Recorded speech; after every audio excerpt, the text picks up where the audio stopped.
The detection comes first as numbers, a sequence of coordinates logged by automated survey telescopes, scanning the same patches of sky night after night, looking for anything that moves against the fixed stars.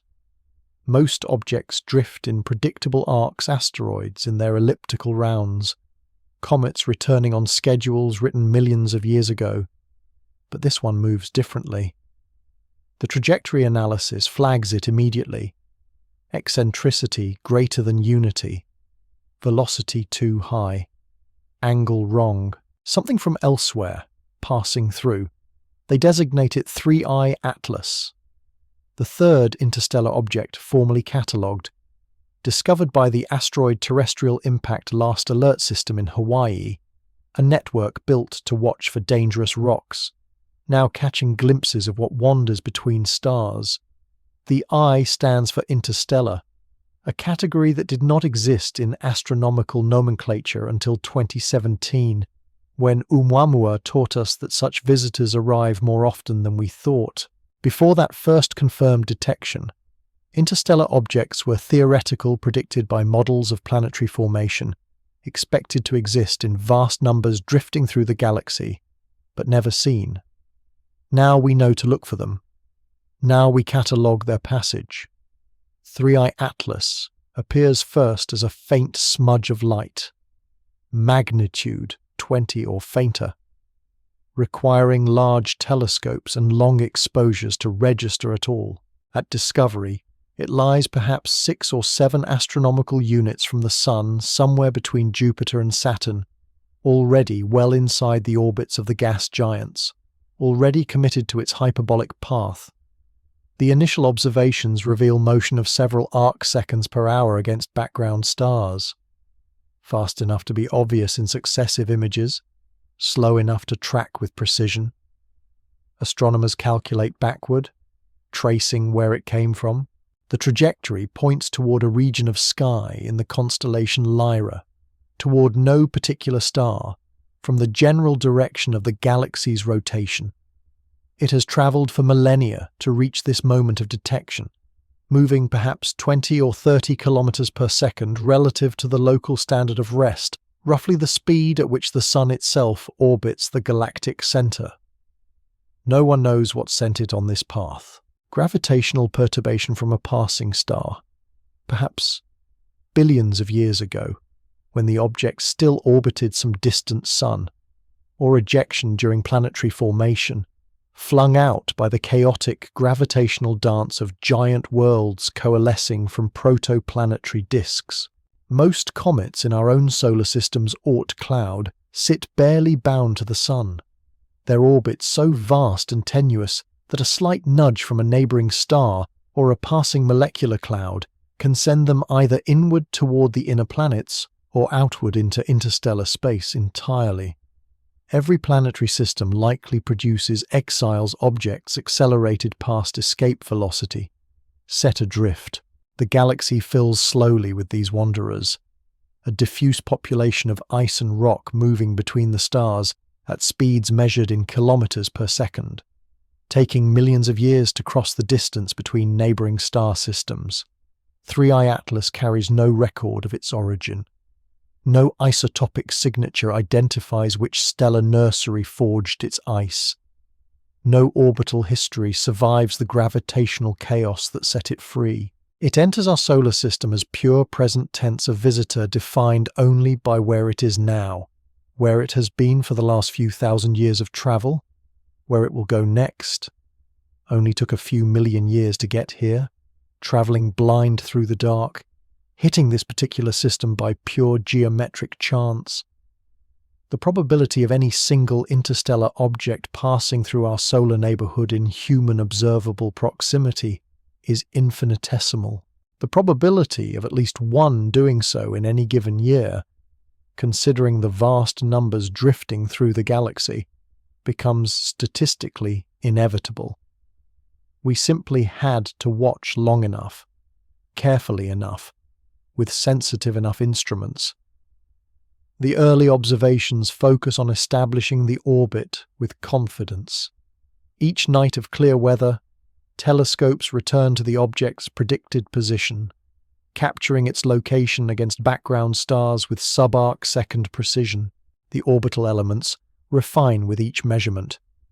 Eccentricity approximately 1.03, give or take a few hundredths, depending on how outgassing affects the trajectory.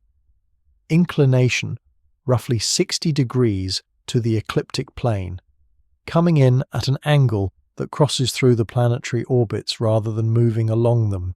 Perihelion distance perhaps 0.5 astronomical units, maybe less close enough that the sun's heat will drive significant activity from the surface, if there is surface ice to drive it. The uncertainty in these numbers narrows day by day, observation by observation, as the orbital arc lengthens and the mathematics grow more confident. Somewhere in the data, a mystery persists quietly. The absolute magnitude, the intrinsic brightness of the object, corrected for distance and illumination angle, suggests something relatively small, perhaps a few hundred meters across, perhaps a kilometer. Difficult to say without knowing the albedo, the reflectivity of the surface. Dark objects appear fainter for their size. Icy objects shine brighter. The spectrum will tell more, once there is enough light to spread into wavelengths. For now, it remains a point source, a mathematical abstraction moving through space at velocities that will carry it back out past Neptune within a year or two of perihelion.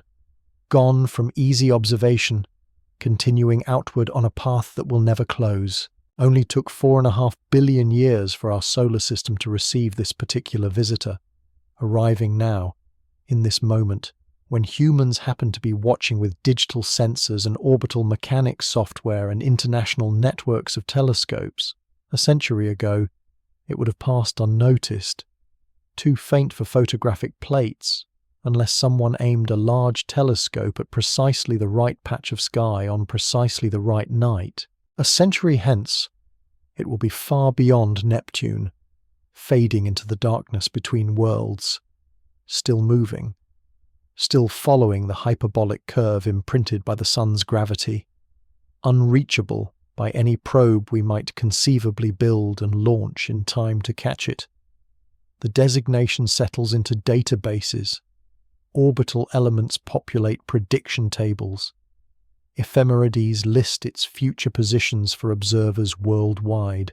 And 3i Atlas continues inward, warming slowly, falling toward the star that will bend its path and send it away forever, unaware that it has been noticed, unaware that it carries anything unusual, simply existing in the present tense of motion through vacuum, as it has existed for longer than our species has walked upright, as it will exist long after we are gone. The mathematics describe a curve that does not return.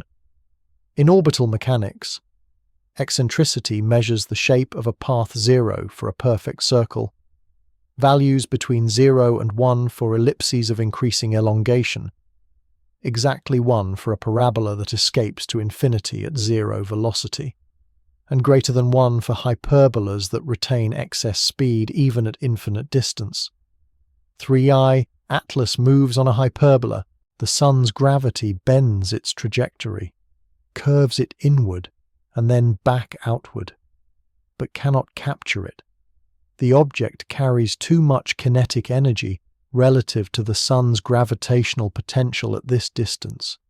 It will leave faster than it arrived, accelerated by the gravitational assist of its close passage, but it will leave nonetheless. The equations are elegant in their simplicity. Vis viva equation. Conservation of energy.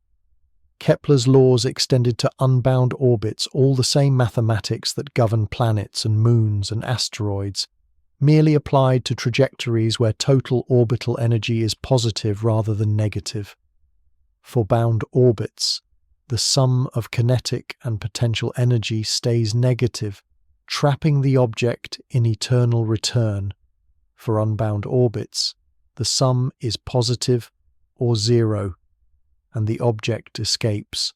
The difference between captivity and freedom, astronomically speaking, reduces to a single numbers sign. Observers calculate the orbital elements with increasing precision as more data accumulates. Semi-major axis negative, which seems paradoxical until one remembers that for hyperbolic orbits. The semi-major axis is defined as a mathematical convenience, a value that makes the equations work but doesn't correspond to any physical dimension of the path. Perihelion distance 0, 47 astronomical units, roughly halfway between the Sun and Earth's orbit, close enough that surface temperatures at closest approach will rise to several hundred Kelvin, warm enough to sublimate water ice vigorously, warm enough to drive carbon monoxide and carbon dioxide into the coma if those volatiles exist in the nucleus. The perihelion date itself remains uncertain to within a day or two at this early stage, sometime in mid-passage through the inner system. A moment when the object will be moving at maximum velocity relative to the Sun, perhaps 50 or 60 kilometers per second, fast enough to cross the distance from Earth to Moon in a couple of hours. The trajectory tells a story written in velocity vectors and gravitational potential. 3I Atlas approached from the direction of Lyra, descending at an angle toward the ecliptic plane, its path determined by initial conditions set long ago in some other stellar system and modified only slightly by distant encounters with stars during its interstellar journey. Upon entering the Sun's sphere of gravitational influence, a region extending perhaps a light year or two from our star, where solar gravity begins to dominate over galactic tidal forces, the object's path began to curve, slowly at first, imperceptibly, the trajectory bending by fractions of a degree per million kilometers traveled, then faster as distance closed, and gravitational acceleration increased according to the inverse square law. By the time it crossed Neptune's orbit, the curvature was obvious. By Jupiter's distance, the Sun dominated its motion completely, pulling it inward at accelerating speeds, adding velocity with every moment of fall. The energy remains constant throughout. This is the iron law of celestial mechanics in the two-body problem total mechanical energy, kinetic plus potential, stays fixed in the absence of non-gravitational forces. As 3I Atlas falls inward, potential energy converts to kinetic energy. The object moves faster, but its total energy doesn't change. At perihelion, kinetic energy peaks and potential energy reaches its most negative value. But the sum remains identical to what it was at infinity, identical to what it will be after the object escapes back to interstellar space. Only took Newton and Kepler to figure this out centuries ago, working with far simpler observations than we have now, deriving universal laws from the motions of planets and moons. One mystery whispers quietly in the equations: the exact mass of 3I Atlas remains unknown, and will likely stay unknown unless the object passes very close to another body whose orbit can be perturbed measurably. Orbital mechanics depend on the ratio of masses, the reduced mass of the system, but for an object as small as a comet passing through the solar system. The Sun's mass dominates so thoroughly that the comet's own mass becomes irrelevant to its trajectory. A 1-kilogram pebble and a 1,000,000,000,000 mountain follow identical paths if given identical initial positions and velocities. Mass affects gravitational force, but it also affects inertia, and the two effects cancel exactly. This is the equivalence principle that Einstein built general relativity upon, but it frustrates astronomers trying to determine physical properties of small bodies. Without mass, we cannot calculate density. Without density, composition remains ambiguous. Ice-rich objects and rock-rich objects can look identical from a distance if their sizes adjust to match their brightness. The hyperbolic excess velocity, The speed the object retains relative to the Sun, even after escaping to infinite distance, calculates to roughly 10 kilometers per second. This is the velocity 3I Atlas will carry away from the solar system, added to whatever motion the Sun itself has relative to the local standard of rest. In effect, the object will leave with nearly the same speed it arrived with, perhaps slightly faster due to the gravitational slingshot effect, depending on the geometry of its passage. The Sun will lose an infinitesimal amount of momentum in the exchange, slowed by a quantity so microscopically small that no instrument could ever detect it, while 3I Atlas gains a velocity boost of several kilometers per second. Gravity trading momentum between bodies of vastly different mass always favors the smaller object. Jupiter uses this principle to fling spacecraft toward the outer planets. The Sun uses it here, almost inadvertently, to send an interstellar visitor on a slightly faster journey back into the dark between stars. The perihelion geometry determines the outgoing trajectory, unlike a bound orbit, where the object returns to the same plane and orientation each revolution. A hyperbolic orbit passes through only once, and its exit path depends critically on the angle of approach and the perihelion distance. Small changes in initial conditions produce large differences in final outcomes. If 3I Atlas had approached from a slightly different direction, or with slightly different velocity, it might have swung past the Sun and departed toward an entirely different region of the galaxy. The specific path it follows, inbound from Lyra, outbound towards some coordinates in the southern sky, represents one possibility among infinite variations, the particular trajectory encoded in its initial state vector millions of years ago. Astronomers project the future path with the same equations that reconstructed the past. After perihelion, 3I Atlas will climb back out of the Sun's gravity well, velocity decreasing as kinetic energy converts back to potential energy, but never slowing below escape velocity. It will cross Earth's orbital distance on the outbound leg, pass Mars, reach the asteroid belt, continue through Jupiter's realm and Saturn's, coast through Uranus and Neptune's territories, each crossing taking weeks or months depending on the geometry. Eventually it will cross the heliopause, the boundary where solar wind yields to interstellar medium, roughly 100 astronomical units out, give or take, depending on direction. This crossing will take years. By then, the object will be far too faint to observe directly, its position known only through mathematical extrapolation from earlier measurements, its motion continuing whether we watch or not. Only took a few centuries of observational astronomy to develop these predictive capabilities, to look at a few points of light moving against background stars and extract complete knowledge of past and future trajectories, to compress the motion of decades or centuries into equations that fit on a single page. The mathematics cost us nothing in terms of the object's actual motion. 3I Atlas does not care that we have calculated its orbit. It does not alter its path, because we understand the curve. It simply moves, following geodesics through space-time that Newton approximated with sufficient accuracy for our purposes, continuing the journey begun long ago under some other star's light, passing through our neighborhood briefly, a visitor in the mathematical sense, bound for elsewhere. Light carries information across the void.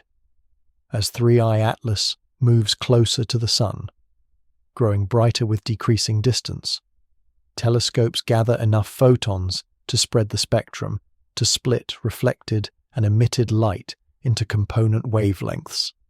Spectroscopy reads chemistry without touching. Atoms and molecules absorb and emit light at specific frequencies determined by quantum mechanics. Calcium absorbs at particular wavelengths, sodium at others. Water vapor shows its signature across a range of infrared lines.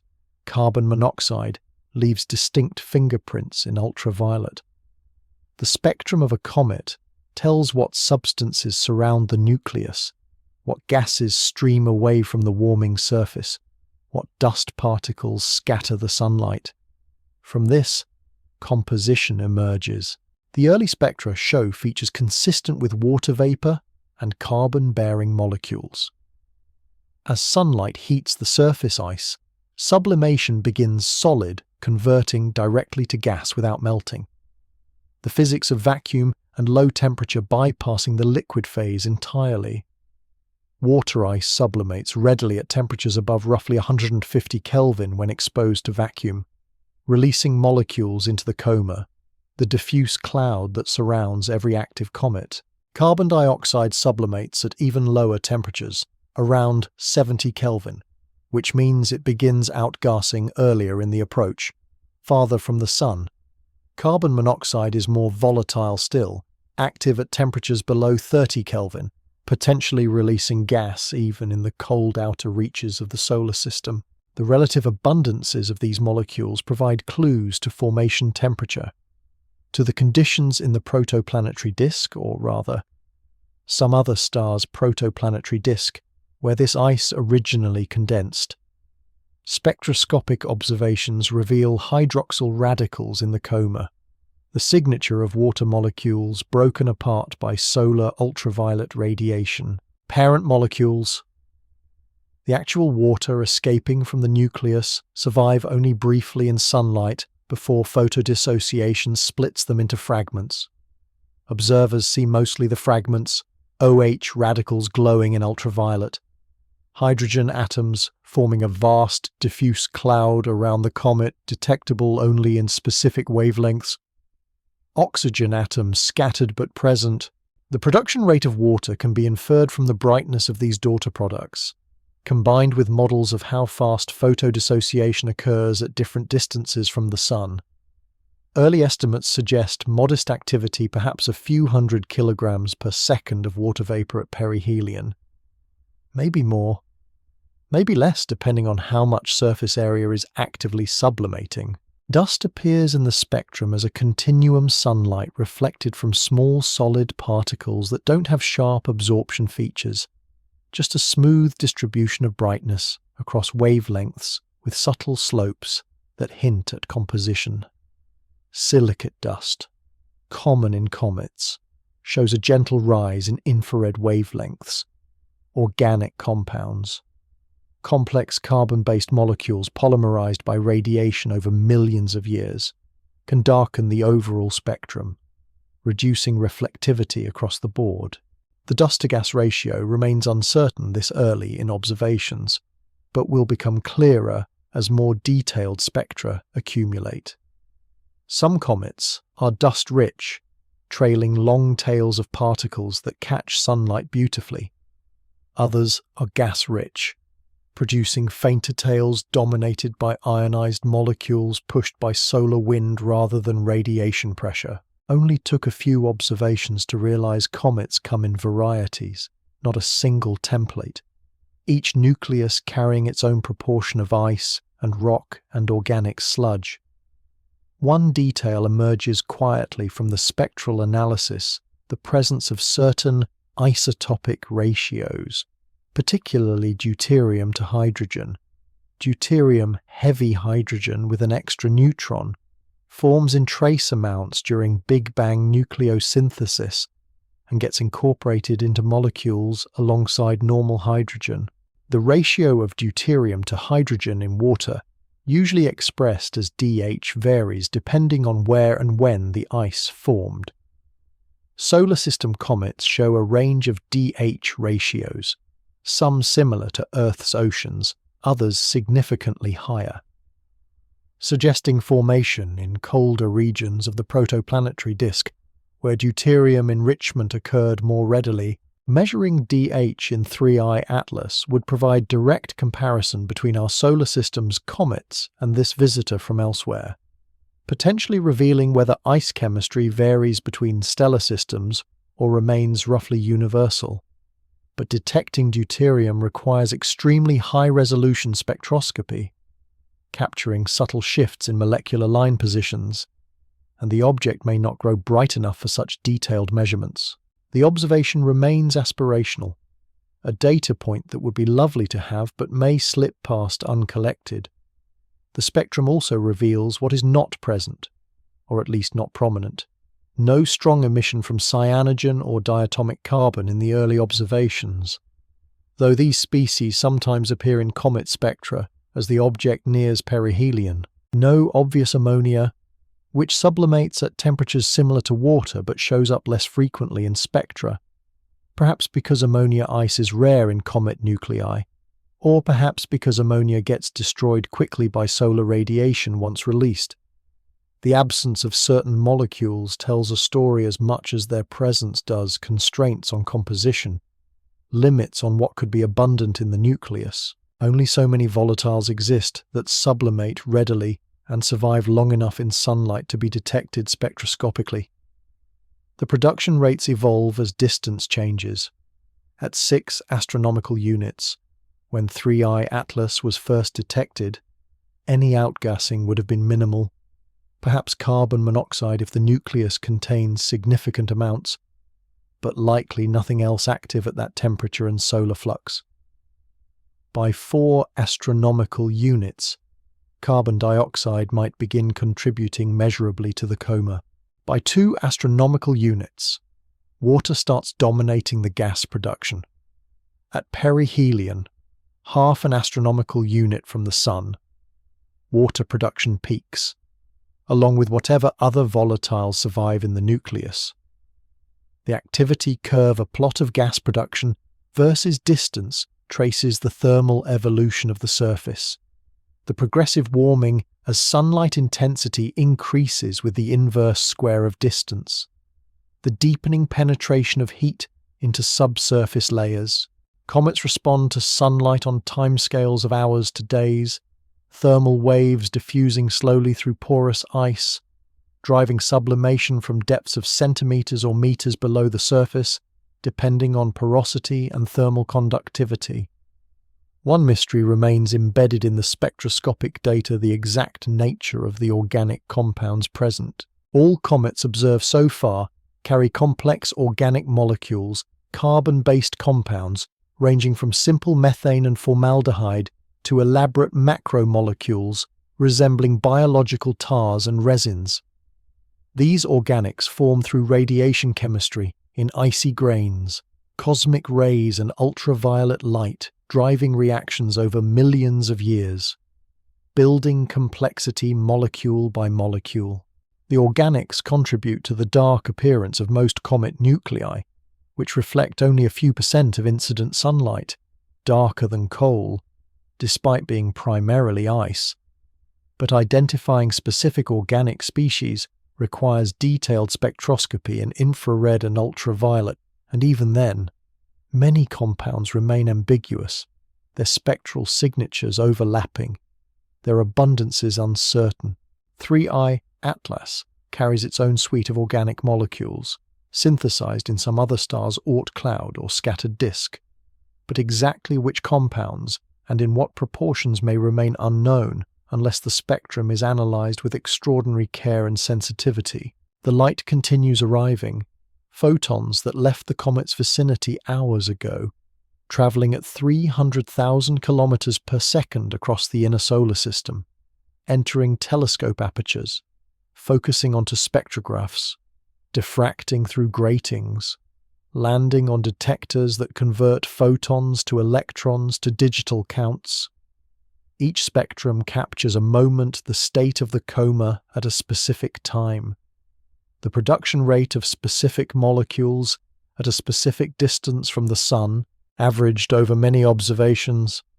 A picture of composition emerges, incomplete but informative. A chemical census of an object from beyond the solar system. A sample of ice that condensed from a protoplanetary disk we will never see, around a star we cannot identify, carried here by chance and gravity after wandering the galaxy for longer than complex life has existed on Earth. The approach continues through planetary space. 3I Atlas crosses the orbital distance of Jupiter, though Jupiter itself lies elsewhere in its orbit during this passage, separated by hundreds of millions of kilometers, exerting negligible gravitational influence.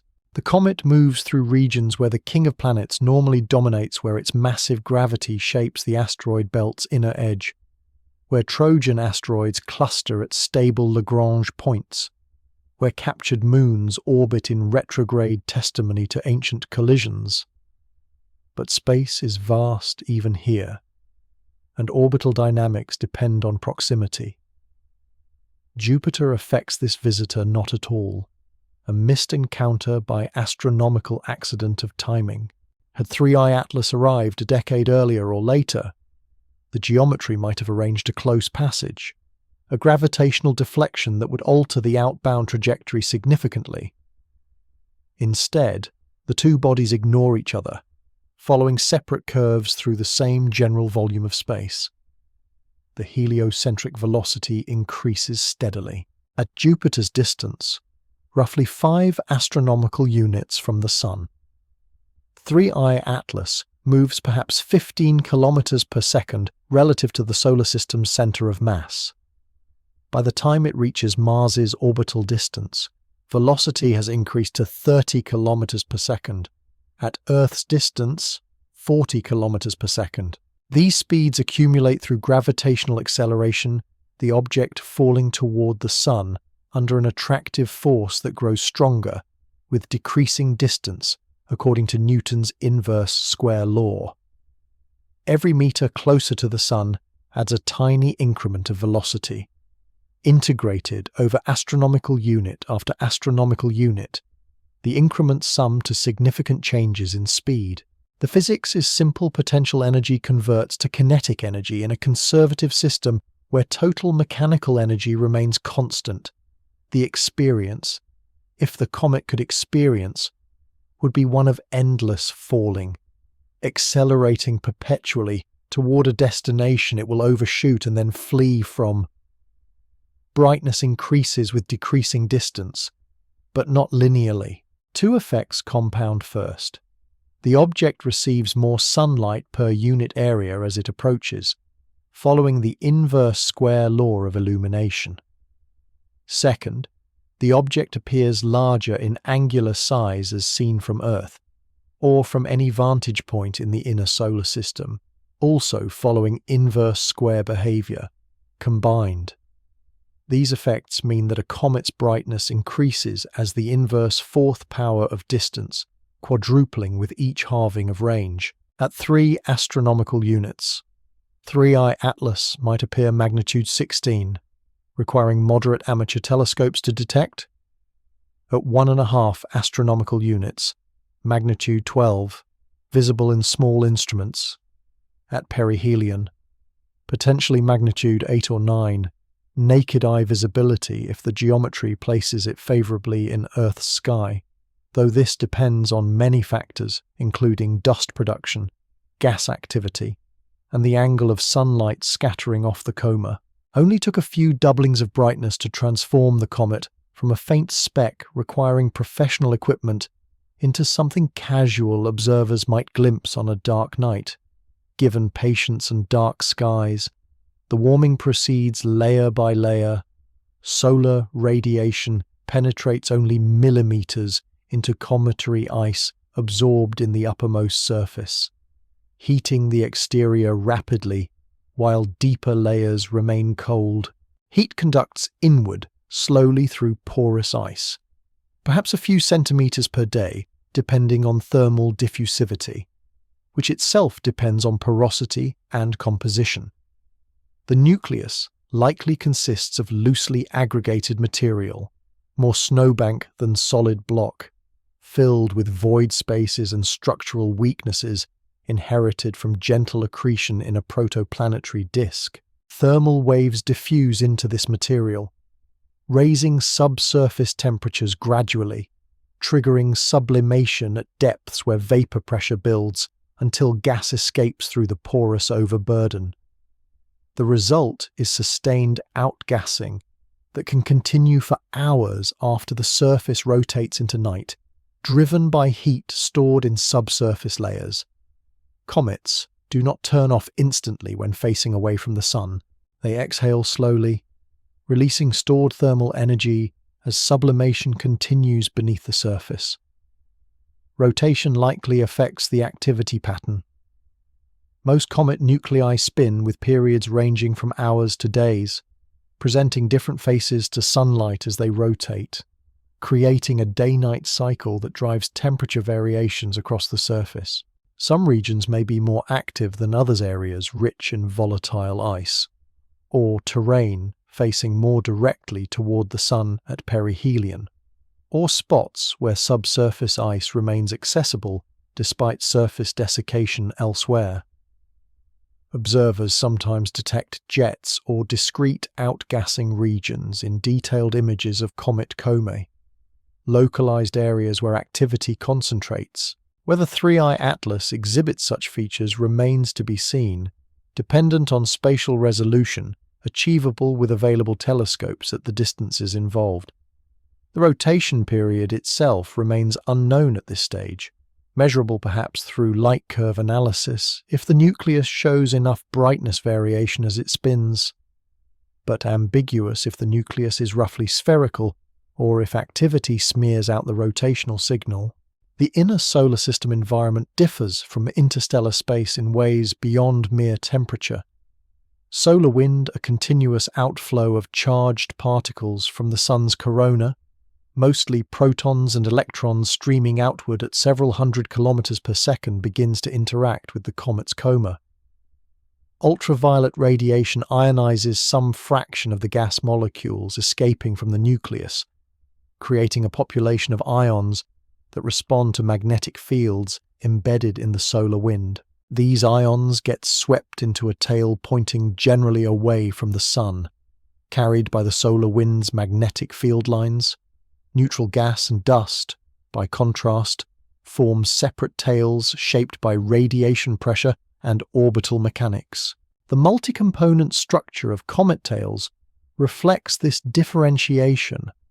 Ion tails pointing directly away from the sun, straight and blue from carbon monoxide ions glowing in sunlight. Dust tails curving gently along the comet's orbital path, yellowish from reflected sunlight off small particles. Only took centuries of comet observations to decode this structure, to realize tails always point away from the sun, regardless of the comet's direction of motion. To understand that solar wind and radiation pressure dominate over the comet's own gravity and momentum in shaping these ephemeral features.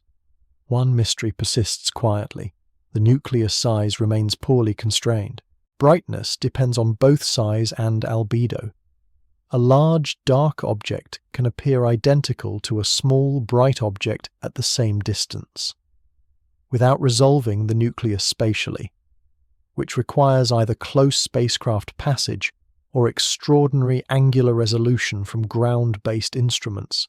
Size estimates remain ambiguous. Typical comet albedos range from 2 to 6%, darker than charcoal, reflecting the organic rich composition of their surfaces. Assuming an albedo in this range and using the observed brightness, astronomers estimate the nucleus diameter at perhaps several hundred meters, maybe a kilometer, possibly more. The uncertainty spans a factor of 2 or 3.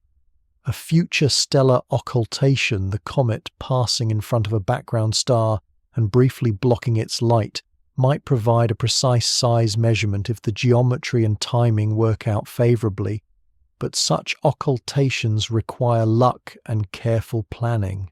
More likely, the exact size of 3i Atlas will remain uncertain, a parameter constrained only loosely by indirect observations. The trajectory continues to curve. The hyperbolic path bends most sharply where gravitational force is strongest nearest the sun. At distances of several astronomical units, the curvature is gentle, barely noticeable over short time intervals. At 1 astronomical unit, the bending becomes pronounced, the path arcing visibly toward the sun over the course of days.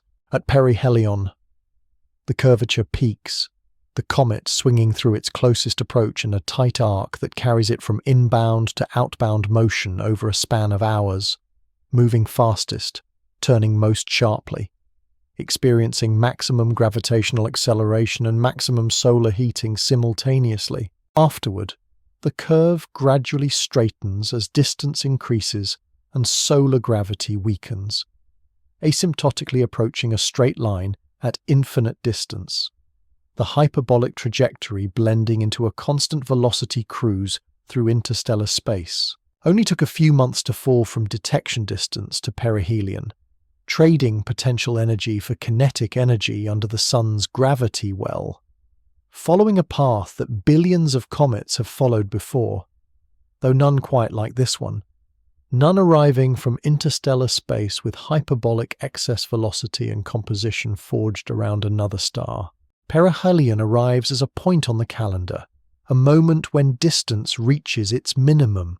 3i Atlas swings past the Sun at 0.47 astronomical units, roughly 70 million kilometers closer than Earth ever comes, though still well outside Mercury's orbit, which dips to 46 million kilometers at its own perihelion.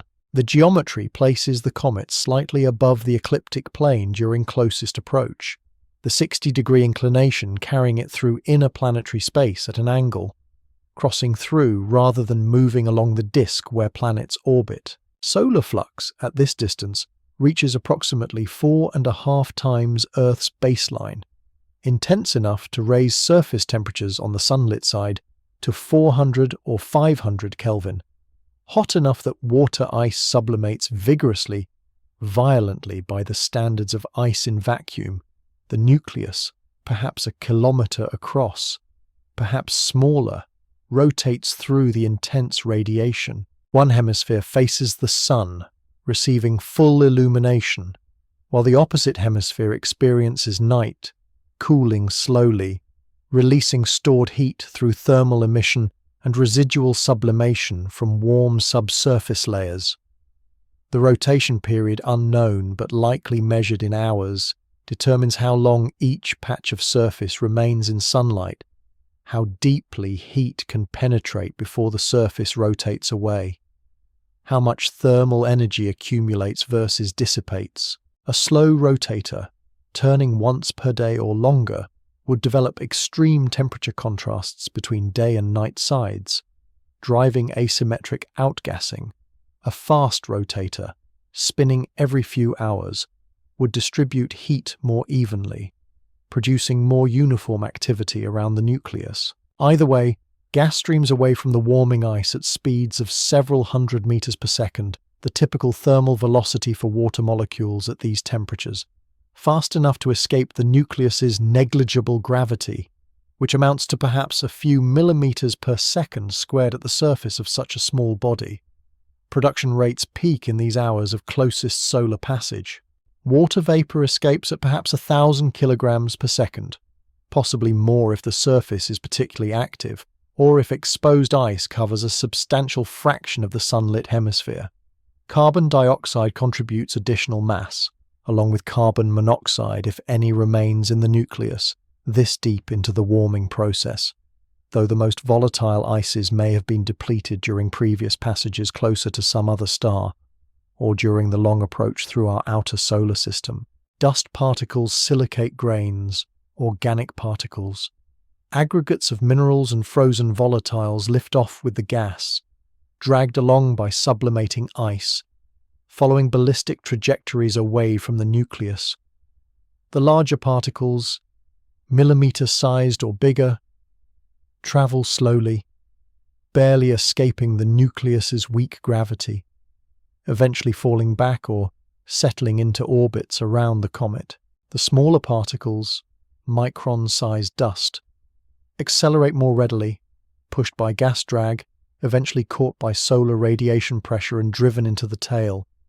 Only took a few hours at perihelion to release more mass than months of distant outgassing combined. The sublimation rate scaling exponentially with temperature. Ice evaporating thousands of times faster at 400 Kelvin than at 200 Kelvin. The coma expands to its maximum extent during this passage. Gas molecules stream outward at hundreds of meters per second, colliding with each other near the nucleus where densities remain high enough for collisions to matter, then flying ballistically once they reach altitudes where the mean free path exceeds the remaining distance to open space. Photodissociation begins immediately, solar ultraviolet radiation splitting water molecules into hydroxyl and hydrogen, hydroxyl into oxygen and hydrogen, the fragments scattering into an ever larger cloud. The coma can grow to hundreds of thousands of kilometers across, larger than Jupiter's diameter, though its density remains so low that the total mass of gas amounts to perhaps a few 100,000 kilograms, less than a loaded freight train, spread across a volume large enough to swallow multiple Earths. Cometary atmospheres exist only in the technical sense. They are mostly vacuum, just slightly less vacant than the surrounding interplanetary medium. Solar wind compresses the coma on the sunward side, the supersonic flow of charged particles from the sun creating a bow shock where the plasma impacts the comet's ionized gas. Magnetic fields embedded in the solar wind drape around the coma, creating a magnetosphere in miniature, a region where the comet's own plasma dominates over the interplanetary background. The ion tail forms here. Molecules ionized by solar ultraviolet, then swept away by the solar wind's magnetic field, carried anti-sunward at hundreds of kilometers per second, forming a tail that can extend tens of millions of kilometers, thin and straight, glowing faintly blue from ionized carbon monoxide. The dust tail develops separately, particles pushed by radiation pressure, sunlight imparting momentum to dust grains, a pressure amounting to only a few micropascals, but sufficient to accelerate tiny particles over days and weeks. Dust tails curve gently, following the comet's orbital path, yellowish from reflected sunlight, broader and more diffuse than ion tails.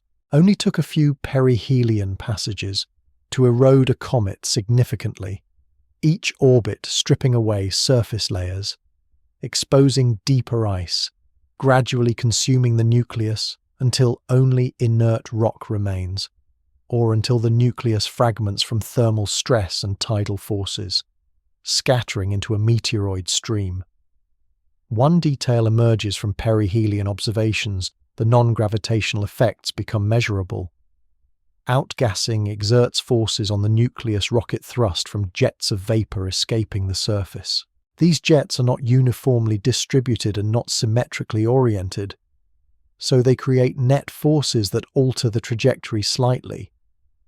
A comet with most of its activity on the sunward hemisphere experiences a force pushing it away from the sun. A comet with activity concentrated on one side due to rotation and surface heterogeneity experiences transverse forces that change the orbital elements. The effects are tiny accelerations of micrometers per second squared, barely detectable even with precise astrometry, but they accumulate over time, altering the trajectory by kilometers or tens of kilometers relative to a purely gravitational path. For 3I Atlas, these non-gravitational accelerations introduce uncertainty into predictions of the outbound trajectory, small deviations that compound over the months and years following perihelion. Only so much precision is possible when the object itself is pushing back against the forces trying to define its path. The velocity at perihelion reaches approximately 55 kilometers per second relative to the Sun. This is the maximum speed along the entire trajectory, the point where kinetic energy peaks and potential energy bottoms out. At this velocity, the comet crosses its own diameter in 10 or 20 seconds. It traverses the distance from Sun to Earth, one astronomical unit, in about 30 hours. The speed feels absurd by terrestrial standards, though it pales compared to particles in the solar wind, which stream past at several times this velocity, or compared to light itself, which makes the same journey in 8 minutes. Still, for a mountain of ice and rock moving through space under nothing but gravity and momentum, 55 kilometers per second represents profound speed, energy accumulated through a long gravitational fall, potential converted to kinetic in perfect accordance with conservation laws written into the structure of space-time. The moment of closest approach passes without ceremony. There is no discontinuity, no sudden change. The comet simply reaches the point on its trajectory where distance to the Sun stops decreasing and begins increasing. The perihelion point, defined mathematically more than physically, a coordinate where the radial component of velocity equals 0, while the tangential component reaches maximum. From the nucleus's perspective, if ice could perceive, there would be only continuous motion, continuous acceleration, a smooth arc through gravitational field lines. The Sun growing larger in angular size, then shrinking again. The flux of radiation increasing, then decreasing. But all of it gradual, all of it predictable from the equations governing two-body dynamics. Only took a few hours to pass through perihelion, the closest point, the hottest moment, the peak of activity, and then the long climb back out begins. Velocity still high, but decreasing now. Distance increasing. The comet beginning its journey back toward the cold outer system and eventually beyond. The outgassing does not push uniformly. Jets emerge from discrete regions on the nucleus, concentrated areas where subsurface ice remains accessible or where surface morphology channels vapor into preferred directions. These jets act as tiny rocket engines, each one exerting force in the direction opposite to the gas flow. A jet pointing sunward pushes the nucleus away from the Sun. A jet oriented tangentially to the orbit imparts velocity perpendicular to the radial direction. The total force depends on the mass flow rate and the velocity of the escaping gas momentum carried away by molecules, transferred as equal and opposite momentum to the nucleus itself, for a production rate of 1,000 kilograms per second and escape velocities around 500 meters per second. The net force might amount to several hundred newtons, perhaps 1,000 at peak activity, applied to a nucleus with mass of perhaps 1 billion kilograms, assuming a kilometer-sized body with density around 500 kilograms per cubic meter, typical for porous cometary material. This yields an acceleration of about 1 micrometer per second squared, give or take an order of magnitude depending on exact parameters. The acceleration seems negligible, and by everyday standards it is. 1 micrometer per second squared accumulates to about 1 centimeter per second of velocity change over 3 hours, or about 30 centimeters per second over a day. But integrated over weeks and months as the comet remains active, these small changes compound. A velocity change of 1 meter per second, accumulated over a month of continuous outgassing, translates to position changes of thousands of kilometers by the time the comet crosses Jupiter's orbit on the outbound leg. The trajectory diverges from the pure Keplerian prediction, the path calculated assuming only gravitational forces by measurable amounts. Astrometric observations reveal the discrepancy. The comet appears slightly ahead of or behind its predicted position, or displaced perpendicular to the orbital plane, depending on the orientation and timing of the outgassing. Only took a few decades of careful comet observations in the 20th century to realize that trajectories deviate from gravitational expectations, that some additional force acts on these bodies, and only a few more years to identify sublimation-driven jets as the culprit. The direction of the non-gravitational force depends on the rotation state and the distribution of active regions. If the nucleus rotates with its spin axis perpendicular to the orbital plane, and if most activity concentrates on the sunward hemisphere, the force points roughly radially away from the Sun. producing what astronomers call a radial, non-gravitational acceleration. This primarily affects the semi-major axis and period of bound orbits, though for hyperbolic trajectories like 3I Atlas, it alters the hyperbolic excess velocity and the perihelion distance of the outbound path relative to the inbound path. If the nucleus rotates with a different orientation, or if active regions are distributed asymmetrically around the rotation axis, transverse forces develop components perpendicular to the Sun-Comet line. These transverse forces can change the inclination, or shift the orbital plane, or alter the timing of when the comet crosses certain distances. The effect is a subtle rewriting of the trajectory through forces measured in micronewtons but integrated over months. Modeling the non-gravitational accelerations requires assumptions about the nucleus that remain largely unknown. The rotation period, the orientation of the spin axis, the location and strength of active regions, the albedo and thermal properties of the surface, all of these affect how much force develops and in which direction. Astronomers typically parameterize non-gravitational effects using empirical terms in the equations of motion.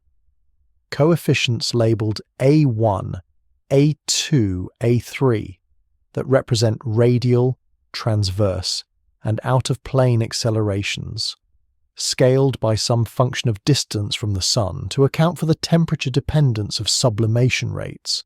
These parameters are fit to astrometric observations, adjusting their values to minimize the discrepancy between observed and predicted positions.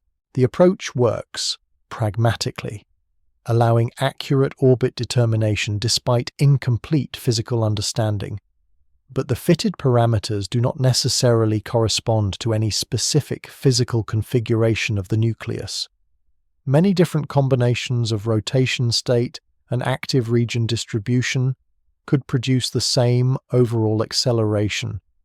Only so much can be inferred from distant observations of position versus time. One mystery embedded in the outgassing behavior, the so-called rocket effect, varies with distance in ways that sometimes deviate from simple models. Standard sublimation theory predicts that gas production rate should scale as a power law with solar flux, which itself scales as inverse distance squared. This implies non-gravitational acceleration should follow a similar power law, strongest at perihelion and weakening rapidly with increasing distance. Observations generally confirm this pattern, but with deviations.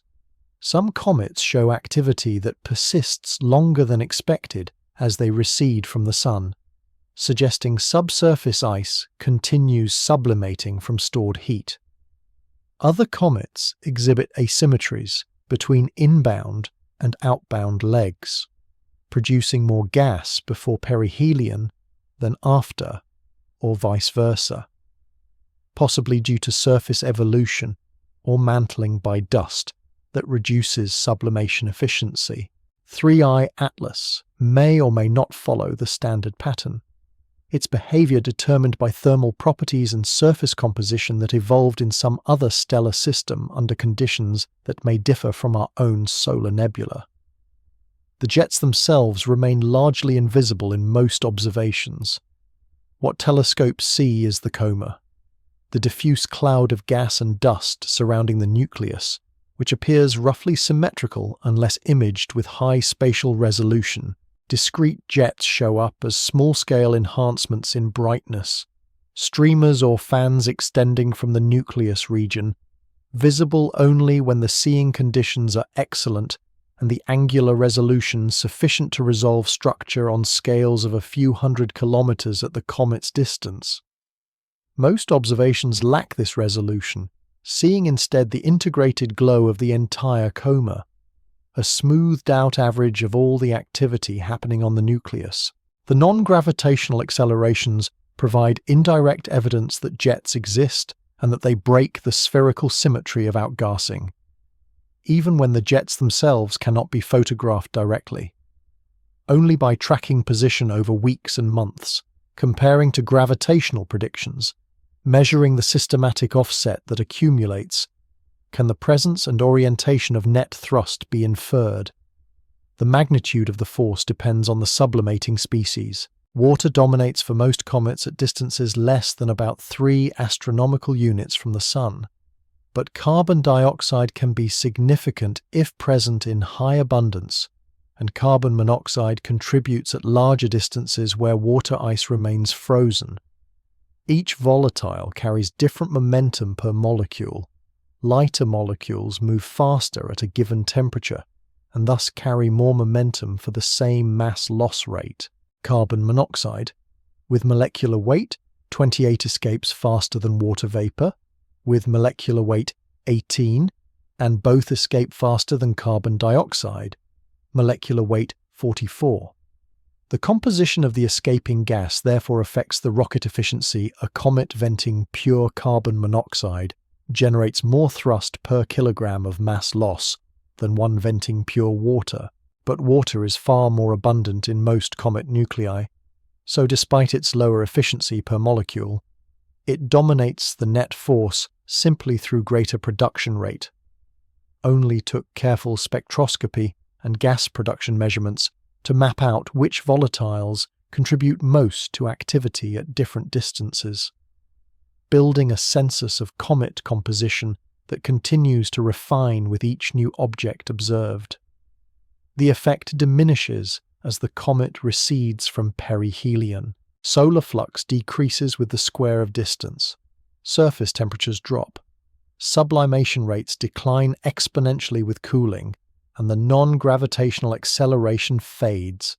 By the time 3I Atlas crosses Earth's orbital distance on the outbound leg, several weeks after perihelion, the acceleration has likely fallen to a fraction of its peak value. By 2 astronomical units, several months out, it may be negligible. By Jupiter's distance, nearly a year after perihelion, outgassing has probably ceased entirely, except for the most volatile ices. If any remain, the trajectory by then is essentially Keplerian again, determined purely by gravity and the velocity vector accumulated during the active phase. The non-gravitational forces leave their mark as a permanent change in the trajectory, a slight shift in the hyperbolic excess velocity, a small alteration in the direction of departure, but they no longer actively push once the surface cools below sublimation temperatures.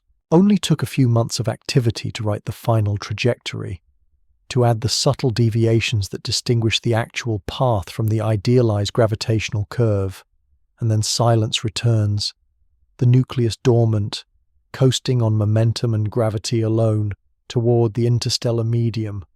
The tail develops as a consequence of mass loss, material streaming away from the nucleus faster than it can fall back. Gas molecules, once liberated from surface ice, travel outward at thermal velocities hundreds of meters per second, far exceeding the escape velocity from the nucleus, which amounts to less than 1 meter per second for a kilometer-sized body. The gas expands freely into vacuum, colliding with other molecules near the nucleus where densities remain high, then flying ballistically once the mean free path grows longer than the distance to empty space. Some molecules survive for hours in sunlight before photodissociation breaks them apart. Others ionize within minutes, ultraviolet photons stripping electrons and converting neutral gas into plasma. The ions respond to magnetic fields embedded in the solar wind, accelerated anti-sunward along field lines, forming the ion tail a narrow, straight feature pointing directly away from the sun, regardless of the comet's direction of motion. Dust follows a different trajectory. Solid particles, ranging from nanometer-sized grains to centimeter-sized pebbles, lift off with the sublimating gas, dragged along by collisions with outflowing molecules. Near the nucleus, gas drag dominates, accelerating dust to velocities approaching the gas velocity, perhaps a few hundred meters per second for the smallest grains. But as the gas density drops with distance, radiation pressure takes over sunlight, imparting momentum to particles through absorption and scattering, a force that scales with particle cross-section but not with mass, favoring smaller grains over larger ones. Micron-sized dust experiences radiation pressure comparable to solar gravity, sometimes exceeding it, resulting in net acceleration away from the sun. Larger particles feel weaker radiation pressure relative to their inertia and fall into trajectories that curve only gently away from the comet's orbital path. The result is a dust tail, a broad, curved structure tracing the comet's motion through space, composed of particles sorted by size and departure time, the smallest and most recent grains farthest from the nucleus, the larger and older particles lagging behind in the comet's wake. The tails can extend millions of kilometers, sometimes tens of millions, vast structures that dwarf the nucleus itself by factors of 10,000 or more, yet they contain remarkably little mass. An ion tail might hold a few hundred kilograms of plasma spread across 10 million kilometers, an average density far lower than the best laboratory vacuum.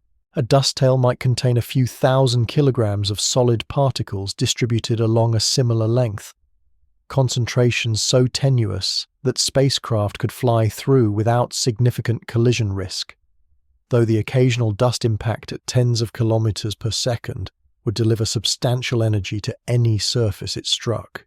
The tails exist as visible phenomena primarily because they scatter or emit light, efficiently dust reflecting sunlight, ions fluorescing in ultraviolet, not because they constitute significant mass. Only took a few bright comets visible to naked eye observers to establish that tails always point away from the sun, a fact noted centuries before anyone understood the mechanism, before solar wind and radiation pressure were discovered and quantified. The ion tail shows structure when observed with sufficient resolution. Streamers and rays appear, features aligned with magnetic field lines, tracing the topology of the solar wind's field as it drapes around the coma. Sometimes the tail disconnects entirely, a disconnection event where a segment of the tail breaks free and drifts away, while a new tail forms closer to the nucleus. These events occur when the comet crosses a boundary in the interplanetary magnetic field, a region where field lines change orientation, causing the magnetic connection between the coma and the solar wind to reconfigure suddenly. The disconnected tail continues moving anti-sunward, fading over hours or days as the ions recombine with electrons and the plasma cools, while the new tail grows to replace it.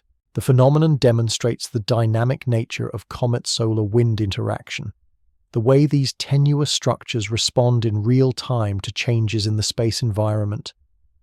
Dust particles follow ballistic trajectories after leaving the coma's immediate vicinity, each grain tracing its own orbit around the sun, perturbed slightly by radiation pressure and the Poynting-Robertson effect, a subtle drag force that causes orbiting dust to spiral slowly sunward over thousands or millions of years.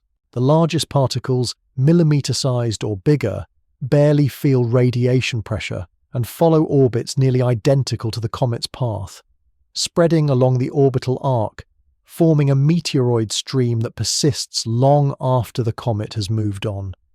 If Earth's orbit intersects this stream, the particles enter the atmosphere as meteors, visible as streaks of light from atmospheric friction, sometimes occurring in annual showers associated with specific comets. The Perseids trace back to Comet Swift-Tuttle. The Leonids originate from Comet Tempel-Tuttle. Each meteoroid stream maps the historical orbit of its parent comet. Dust laid down over multiple returns, spread along the trajectory by planetary perturbations and radiation forces. 3I Atlas will not produce a meteoroid stream that Earth encounters. The hyperbolic trajectory ensures its dust remains far from our planet's path, but the particles it sheds will continue orbiting the Sun for millennia, gradually spiraling inward, eventually falling into the Sun or colliding with a planet. Individual grains carrying trace memories of an interstellar origin. One detail appears in high-resolution images when conditions allow multiple dust tails, or rather a single dust tail showing gradients in curvature corresponding to different particle sizes. The smallest grains, pushed strongly by radiation pressure, form a narrow, nearly straight tail extending anti-sunward. Intermediate-sized particles curve more gently, creating a broader fan of material. The largest particles, barely accelerated by radiation, lag close to the orbital path, forming a short, stubby tail that points almost backward along the direction of motion. Viewed together, these size-sorted populations create the appearance of multiple tails or a tail with complex structure. A synchrone pattern where each curve traces the trajectory of particles released at the same time, but with different sizes, only took careful photographic analysis in the 20th century to decode this structure, to realize that what appears as tail multiplicity actually reflects the continuum of particle sizes and radiation pressure responses. Each grain following physics that depends on its surface, area-to-mass ratio. The tail material disperses into interplanetary space, atoms and molecules and dust grains joining the diffuse background of material that fills the solar system.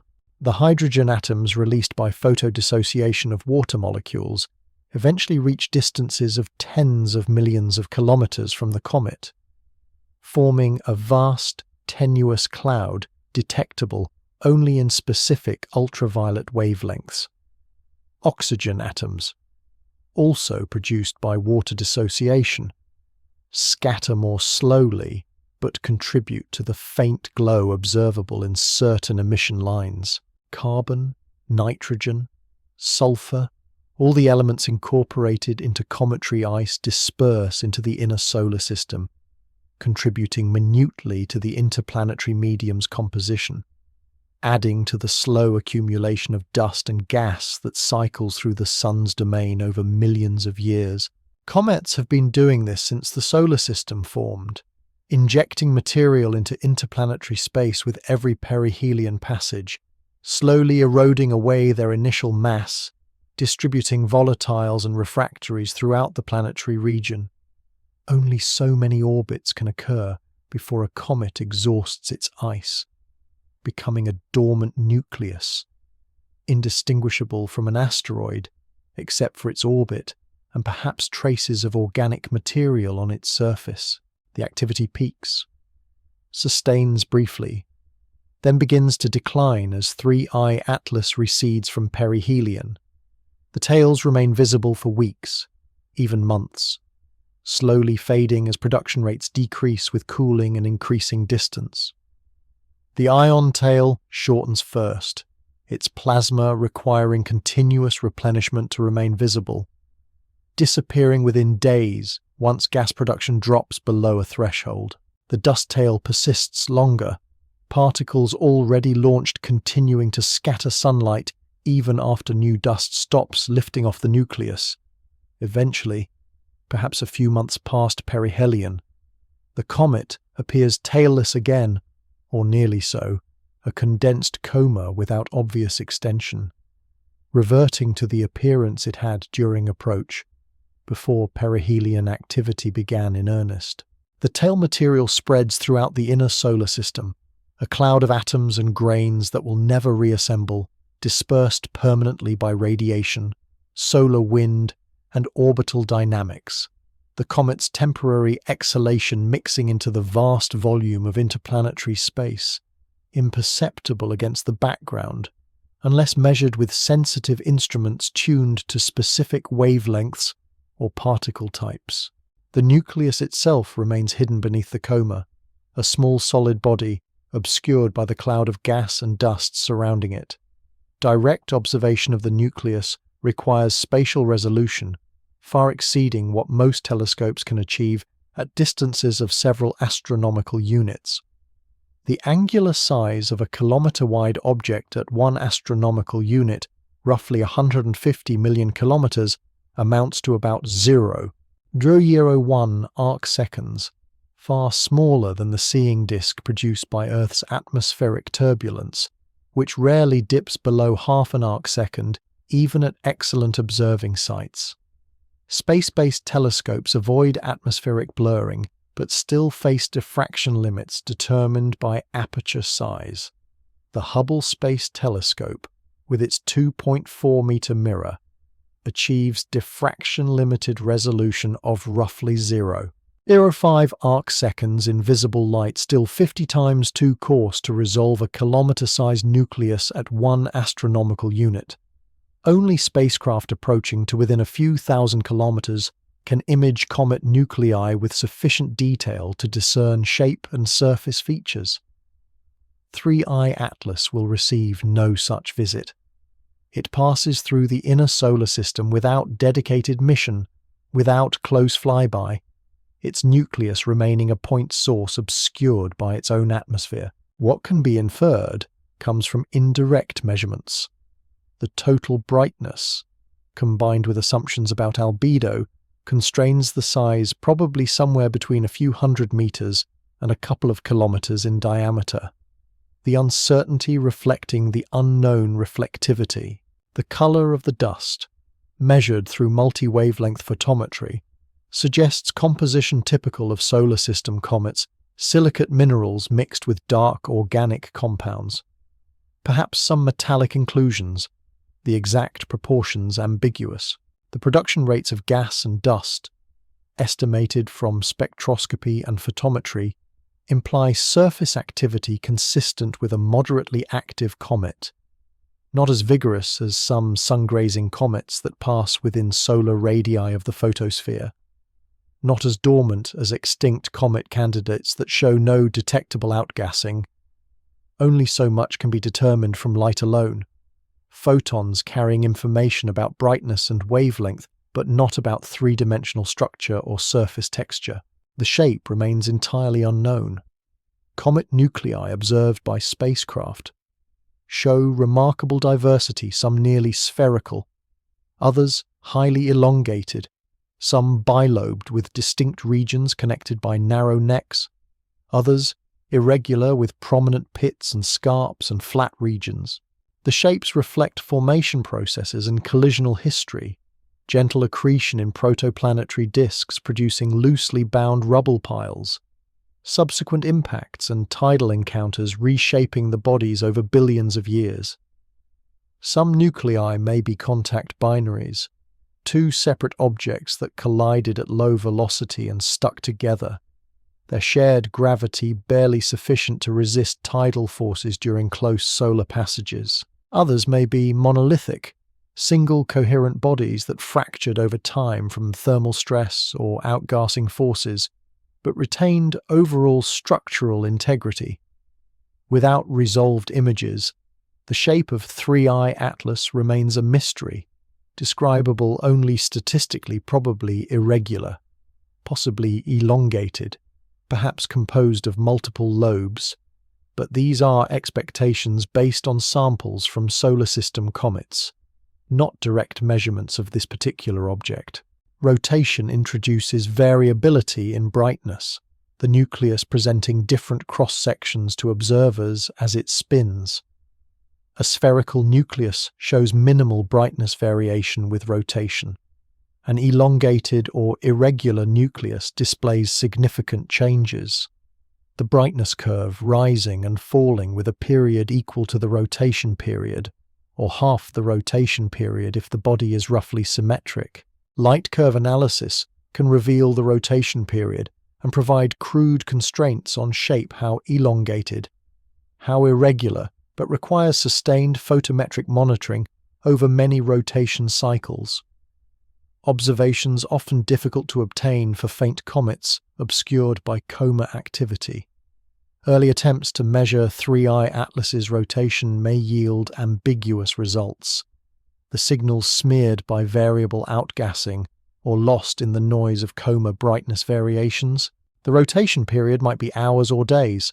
The spin axis oriented arbitrarily relative to the orbit. The shape, anything from nearly round to highly elongated. Only took spacecraft observations of a few dozen comet nuclei to establish that no two are exactly alike. Each nucleus presenting its own combination of size, shape, rotation, and surface properties. Internal structure remains purely speculative. Models suggest comet nuclei are porous, more void space than solid material. Densities ranging from 300 to 600 kilograms per cubic meter, less dense than water ice, despite being composed primarily of ice and rock. The porosity allows thermal waves to penetrate more deeply, permits sublimating gas to percolate through the interior, and reduces structural strength, making nuclei fragile and prone to fragmentation under stress. Some comets split spontaneously during perihelion passage, thermal gradients and outgassing forces overwhelming tensile strength, the nucleus breaking into two or more pieces that follow slightly different trajectories. Other comets survive multiple perihelion passages intact, their structure sufficient to withstand heating and rotational stress cycle after cycle. Whether 3I Atlas is fragile or robust cannot be determined without close observation, without monitoring for brightness, changes that might indicate fragmentation, without spectroscopic signatures of fresh ice exposed by surface breakup.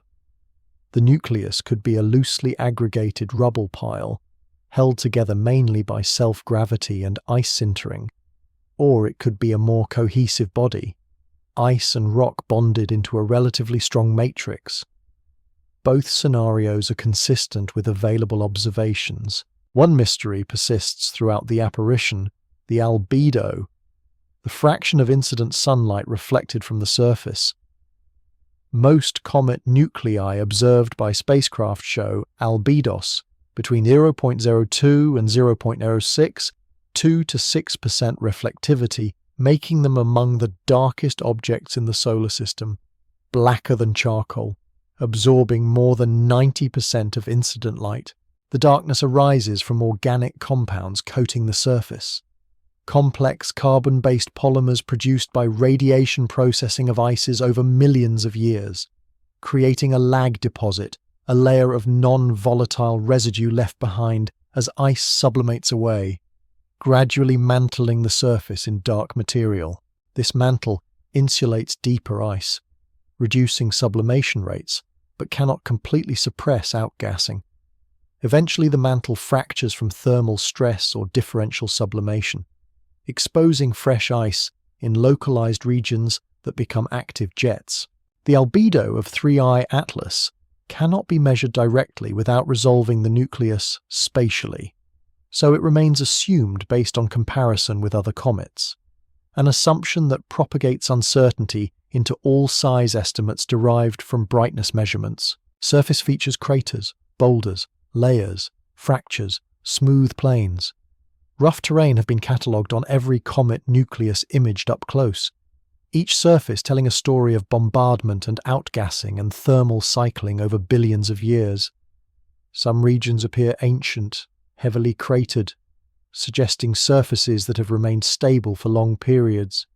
Other regions appear young, smooth or freshly exposed, indicating recent activity that has resurfaced the area.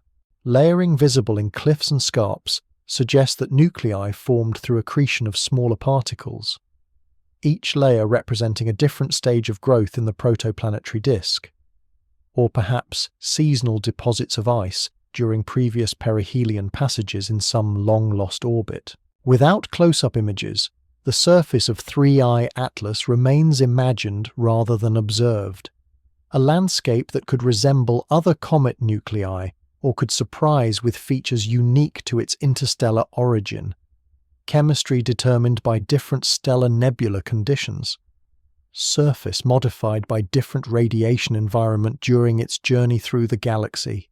The nucleus continues its trajectory, hidden beneath the coma, its true nature obscured by its own activity, a solid body perhaps 1,000 meters across, carrying the only direct samples of another stellar system's planetary formation environment that we will encounter in this apparition, untouchable, unreachable, destined to recede beyond observation while its physical properties remain largely unknown, inferred rather than measured, guessed rather than documented. Only took a few million years of interstellar travel to bring this object within detection range, and only a few months of visibility before it fades again. A transient opportunity to study something from elsewhere, constrained by distances too vast for spacecraft to cross in the available time, by brightnesses too faint for detailed spectroscopy, by angular sizes too small for direct imaging. The nucleus keeps its secrets, revealing only what can be extracted from integrated light and distant observation, a frustrating limitation inherent in astronomy, seeing without touching, measuring without sampling, inferring structure from shadows and spectra while the object itself remains forever out of reach. 3 interstellar visitors now populate the catalogue, each discovered within a span of less than a decade, each teaching different lessons about what drifts through the galaxy. The first 1I Oumuamua arrived in October 2017, detected by the Pan-STARRS telescope in Hawaii as it was already receding from the Sun, its perihelion passage having occurred weeks earlier, unnoticed. The name means scout or messenger in Hawaiian, chosen to reflect its role as first confirmed interstellar object, first proof that such wanderers exist and occasionally pass through our neighborhood. Oumuamua moved on a hyperbolic trajectory with eccentricity around 1, 2 higher than 3I Atlas, indicating greater velocity relative to the local standard of rest. Its shape appeared highly elongated based on dramatic brightness variations rotating every 7.3 hours, with amplitude suggesting an axis ratio of perhaps 10:1, cigar-shaped or possibly disc-like, though the geometry remained ambiguous without resolved imaging. The object showed no detectable coma, no cometary activity, appearing asteroidal despite its interstellar origin, though subtle non-gravitational acceleration was detected, suggesting some level of outgassing too faint to observe directly. The lack of obvious activity sparked debates about composition. Was it rocky like an asteroid, or icy like a comet with activity suppressed by a thick insulating mantle, or something else entirely?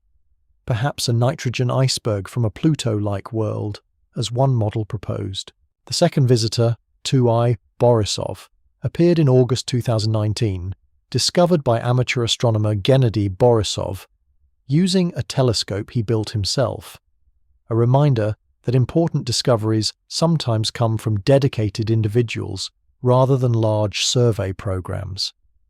Borisov contrasted sharply with Oumuamua, clearly cometary, showing strong activity throughout its apparition, developing a well-defined coma and tail visible in modest telescopes. Its composition appeared remarkably similar to solar system comets based on spectroscopy water vapor, carbon monoxide, dust properties consistent with long-period comets from our own Oort cloud. The similarity suggested that comet formation processes might be universal, that ices condensing in protoplanetary disks produce similar chemistry regardless of which star provides the heat and light. Borisov's eccentricity measured around 3.4, significantly higher than either Oumuamua or 3I Atlas, indicating it originated from a stellar encounter that imparted substantial velocity, or perhaps formed in a system with different dynamical history. The nucleus appeared relatively small, perhaps 0.5 kilometer across, fragmenting partially during its approach to perihelion, shedding pieces that drifted along similar trajectories, demonstrating the fragility of cometary nuclei subjected to thermal stress and possibly tidal forces from the Sun's gravity. Now 3I Atlas joins this sparse sample, the third confirmed interstellar object, expanding the census but hardly approaching statistical significance. 3 objects from 3 different arrival directions, 3 different eccentricities, 3 different activity levels, too few to establish patterns, too diverse to draw firm conclusions, but suggestive nonetheless. The detection rate implies that interstellar objects pass through the inner solar system regularly, perhaps several per year within Jupiter's orbit, most too small or too faint to detect with current surveys, observable only when geometry and size conspire to bring them within range of automated telescopes scanning for anything unusual. Models of planetary formation predict vast numbers of such objects ejected during the chaotic early phases of planetary system development. Jupiter-mass planets especially efficient at flinging icy bodies into interstellar space through gravitational slingshots. Each stellar system with giant planets likely produces millions or billions of exiles over its history. Comets and planetesimals, accelerated past escape velocity, sent wandering through the galaxy, multiply by hundreds of billions of stars in the Milky Way, and the galactic population of free-floating objects becomes enormous, a diffuse sea of ice and rock moving through interstellar space at typical velocities of tens of kilometers per second relative to nearby stars. The comparison between these 3 objects reveals more questions than answers. Why did Oumuamua show no obvious cometary activity, while Borisov and 3I Atlas do? Possible explanations include differences in composition, Oumuamua perhaps rocky or mantled in inert material, or differences in thermal history, with Oumuamua having lost its volatiles during previous close passages to other stars over its lifetime. Why such variation in eccentricity? And does this reflect different ejection mechanisms or different galactic encounters during transit? Borisov's high eccentricity might indicate ejection by a massive planet at high speed, or acceleration from a stellar flyby, while Oumuamua's lower eccentricity suggests gentler ejection or longer time since the last significant gravitational perturbation. 3I Atlas falls between its moderate eccentricity implying intermediate origins or histories. Only took 3 examples to demonstrate that interstellar objects are not a uniform population, but a diverse collection of bodies with different formation environments, different dynamical histories, different compositions and structures. One detail emerges from compositional comparisons. Borisov's carbon monoxide abundance appeared unusually high compared to typical solar system comets.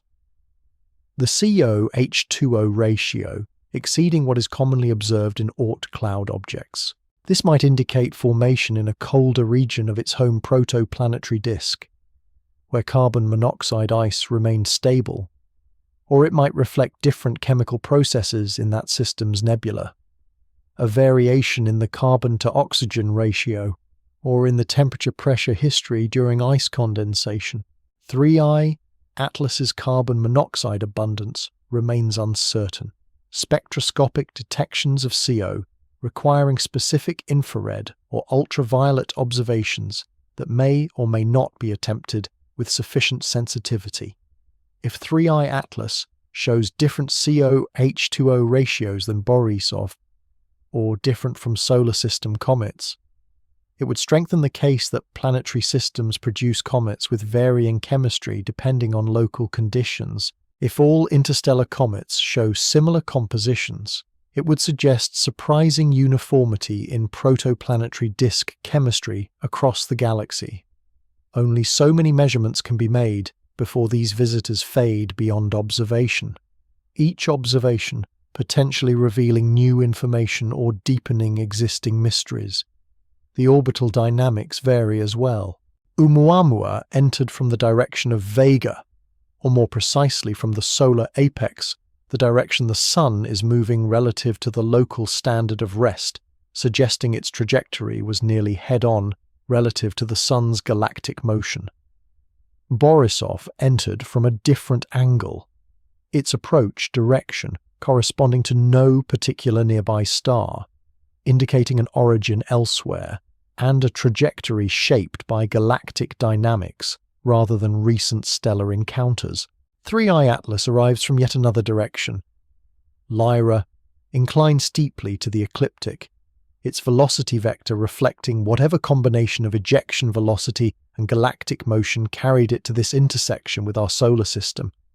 The arrival directions appear random, as expected if these objects fill the galaxy uniformly, moving in all directions with a distribution shaped by galactic rotation and stellar velocities. Only took decades of theoretical work before these first detections to predict that interstellar objects would arrive from random directions at rates dependent on the unknown population density in local interstellar space, and only a few years of actual observations to begin testing those predictions, though the sample remains too small for robust statistical analysis.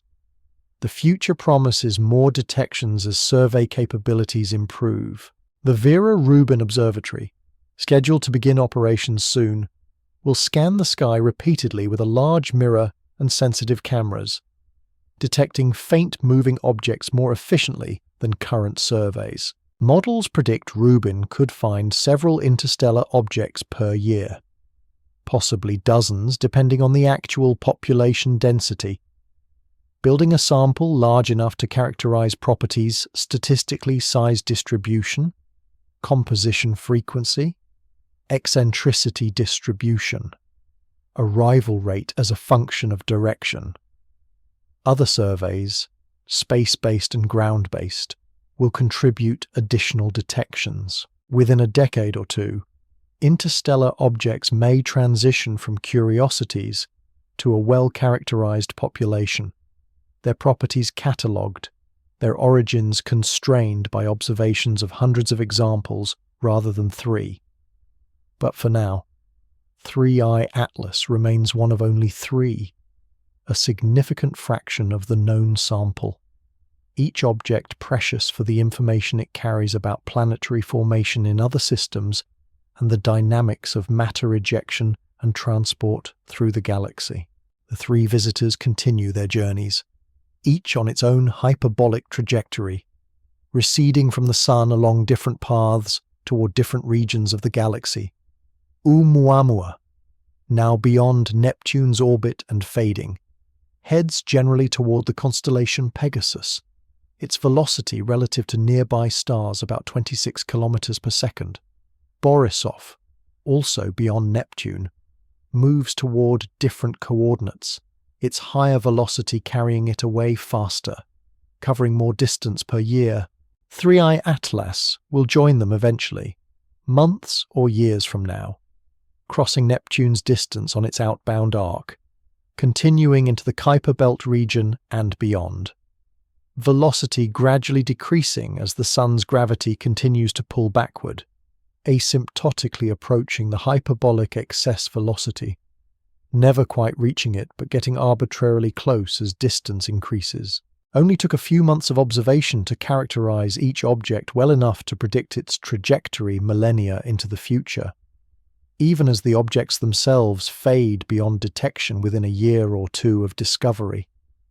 Their paths calculated, their destinies known, but their surfaces and interiors and detailed properties remaining mysteries, puzzles glimpsed briefly, then lost again to distance and darkness.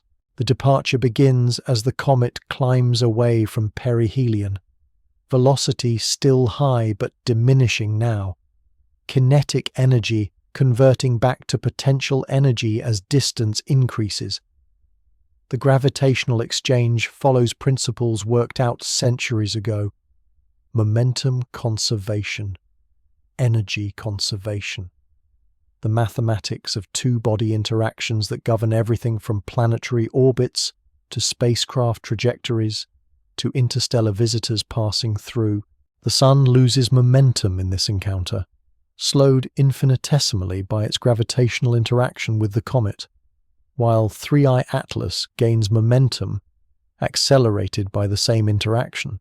The momentum transfer is exactly equal and opposite, as Newton's third law requires. But because the Sun's mass exceeds the comet's by a factor of perhaps 1030, the velocity change experienced by the Sun is undetectably small, perhaps 10 to 20 meters per second, a change so minute that it would take trillions of similar encounters to alter the Sun's velocity by even a millimeter per second. The comet, by contrast, gains several kilometers per second of velocity during its perihelion passage. The gravitational assist bending its trajectory and boosting its speed relative to the Sun. This asymmetry defines gravitational slingshots.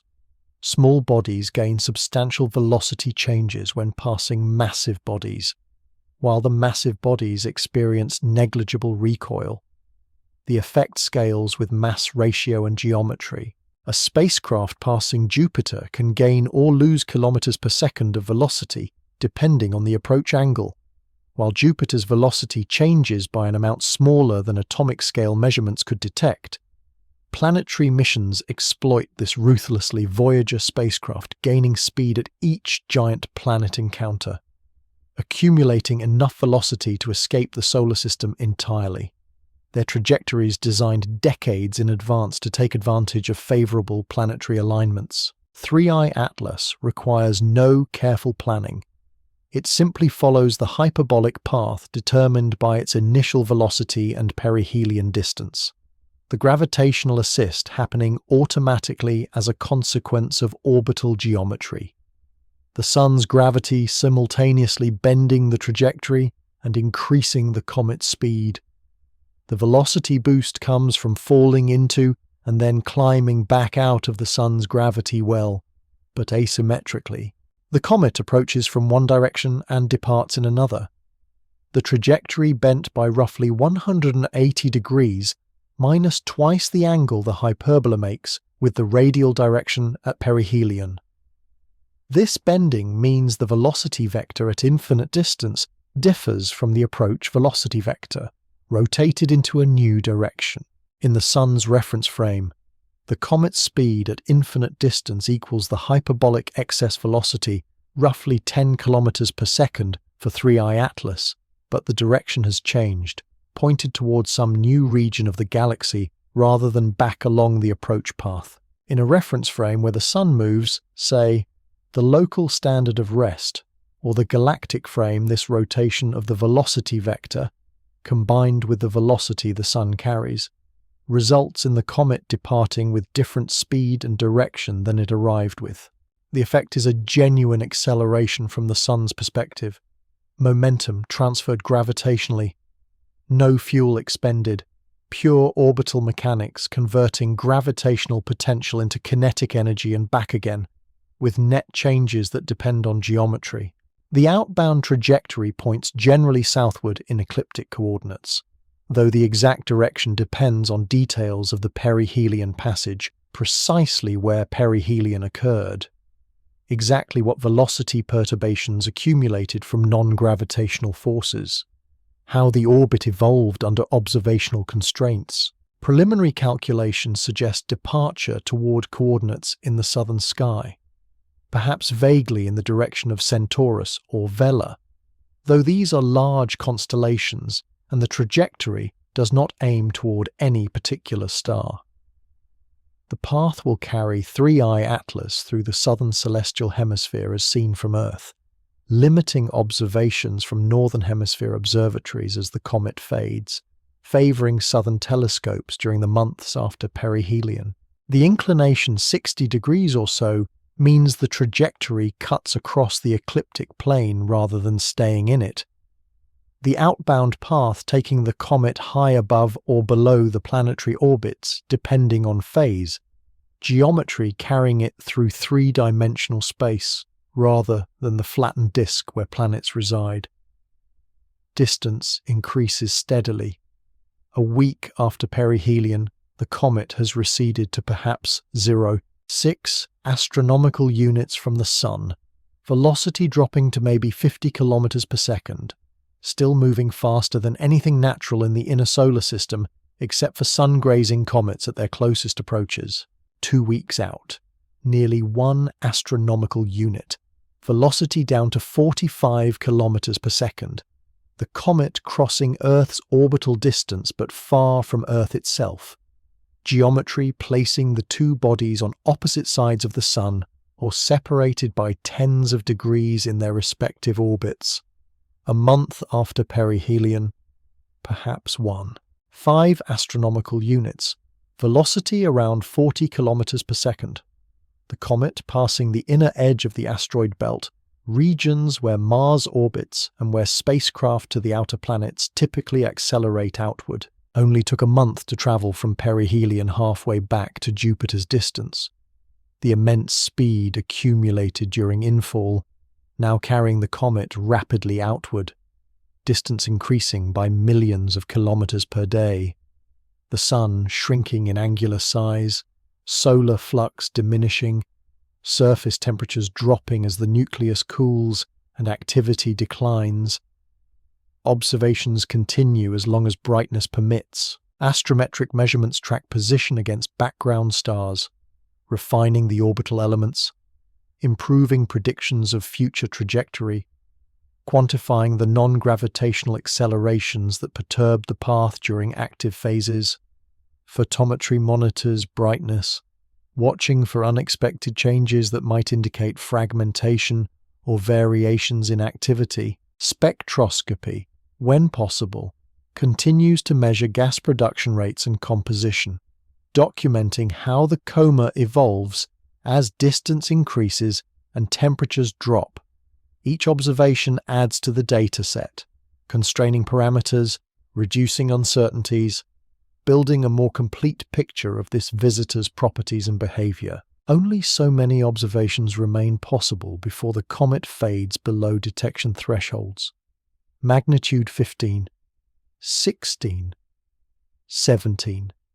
The limit depending on telescope size and integration time, on sky conditions and background brightness, on whether the comet passes through the Milky Way's star fields or through less crowded regions of the sky. The orbital energy remains constant throughout the departure, as it did during approach and perihelion passage. Total energy kinetic plus potential stays fixed at a positive value determined by the initial conditions. That positive value ensuring the trajectory remains hyperbolic. The comet never captured into a bound orbit, always retaining enough speed to escape.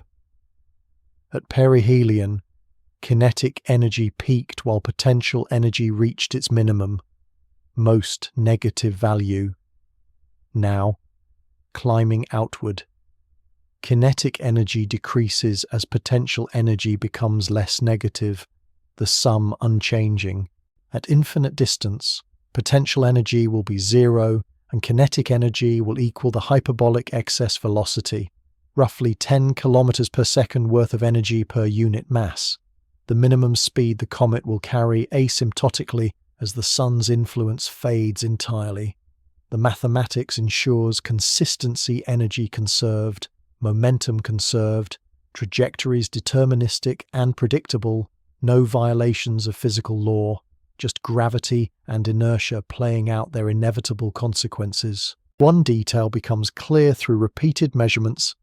The outbound velocity exceeds the inbound velocity slightly, by perhaps a few hundred meters per second.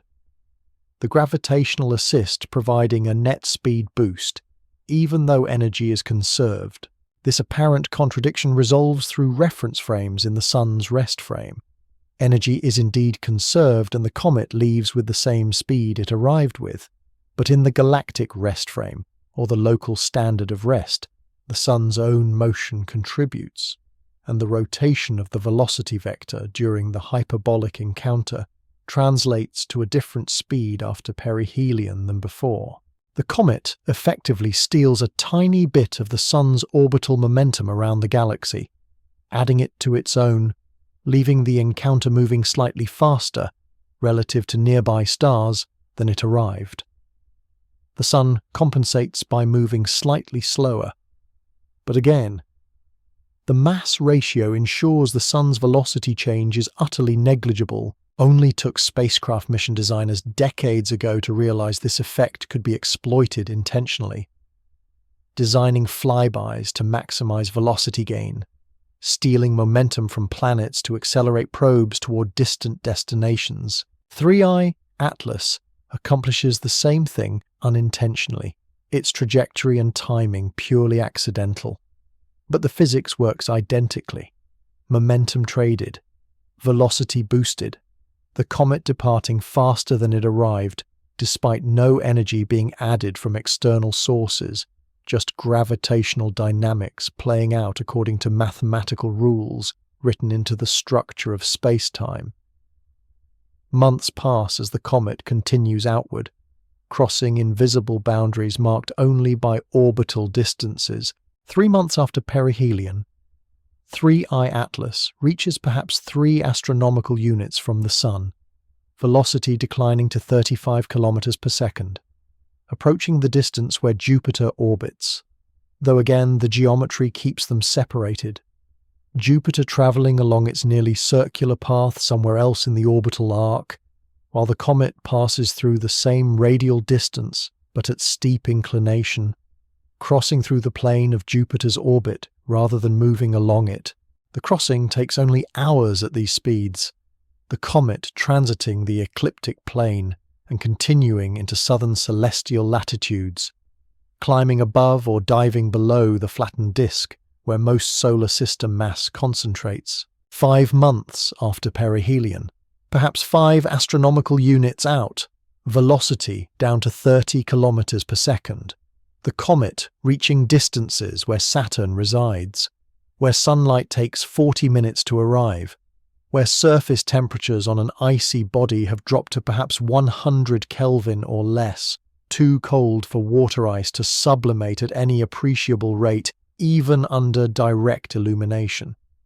The activity has ceased by this point, or nearly so. Water production declines exponentially with temperature, sublimation rates dropping by orders of magnitude as the nucleus cools, gas output falling from thousands of kilograms per second at perihelion to perhaps tens of kilograms per second at 3 astronomical units to maybe nothing detectable at 5 astronomical units.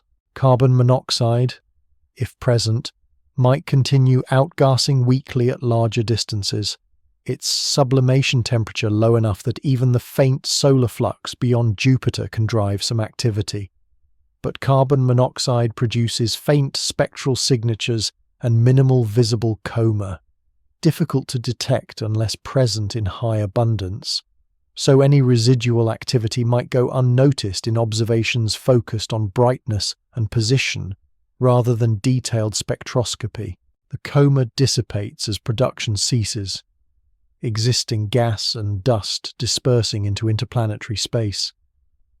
The cloud that surrounded the nucleus for months gradually thinning, shrinking, eventually becoming indistinguishable from the background. The nucleus returns to dormancy, its surface cooled below sublimation temperatures.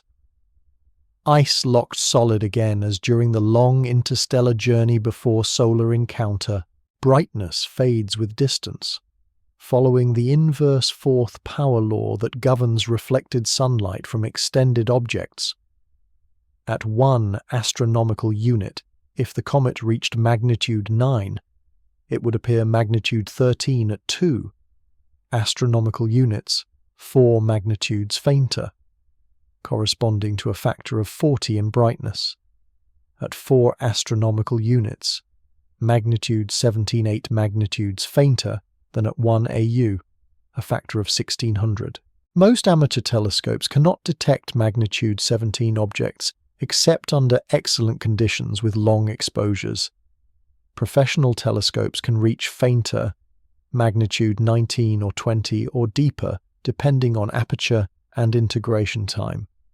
But observing programs must prioritize targets, and fading comets compete with other science goals for limited telescope time. Only so many observations can be justified as brightness declines and the comet becomes less interesting, scientifically the most critical measurements having been completed during brighter phases.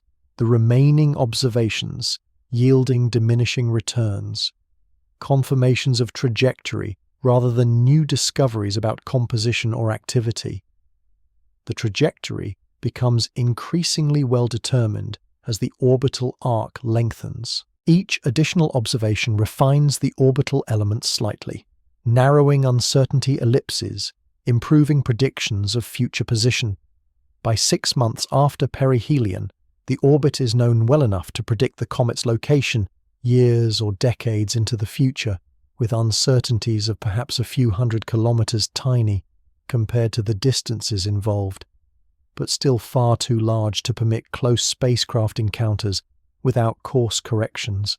The non-gravitational parameters have been fitted to the astrometric data, quantifying the thrust from outgassing, its effect on trajectory incorporated into models.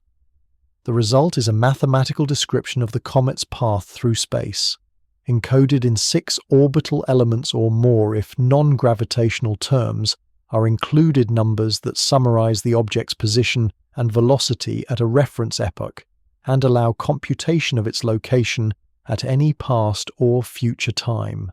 Only took a few hundred astrometric measurements spread over months to reduce uncertainty from tens of thousands of kilometers down to hundreds, the trajectory constrained by observations to precision far exceeding what human vision could ever achieve. Celestial mechanics providing predictive power that extends millennia forward and backward in time. Uranus distance approaches perhaps a year after perihelion, 19 astronomical units from the Sun, velocity around 25 kilometers per second. The comet reaches regions where sunlight takes hours to arrive, where temperatures hover around 50 Kelvin, where methane ice can be stable on airless surfaces. No spacecraft has visited this region recently. Voyager 2 passed Uranus in 1986. New Horizons crossed this distance on its way to Pluto, but these were decades ago or brief transits, not sustained presence. The comet moves through nearly empty space, the occasional asteroid or centaur occupying distant orbits elsewhere in the volume, but encounters vanishingly unlikely given the vastness of space and the brevity of transit. The Sun appears smaller now, a bright star among stars. Still the dominant light source, but no longer overwhelming. The sky dark enough that other stars become visible even with the Sun above the horizon. If the comet had an observer standing on its surface to perceive such things. Neptune distance comes perhaps 18 months after perihelion, 30 astronomical units out, velocity down to 20 kilometers per second. The comet crossing the boundary that divides inner solar system from outer, a somewhat arbitrary distinction, but conventionally placed near Neptune's orbit. Beyond this lies the Kuiper Belt, a population of small icy bodies orbiting in a disk extending from Neptune's orbit to perhaps 50 astronomical units, remnants from solar system formation that never accreted into planets, preserved in cold storage for 4.5 billion years. The comet passes through this region over the next several years. Its trajectory inclines so steeply that it spends little time in the Kuiper Belt's densest regions, crossing quickly through the plane and continuing into high inclination space above or below the main disk. Encounters with Kuiper Belt objects remain improbable. The belt is sparse despite containing billions of objects, the typical spacing between members measuring millions of kilometers, collision cross-sections negligible on the timescales of a single passage. Observations become increasingly difficult beyond Neptune.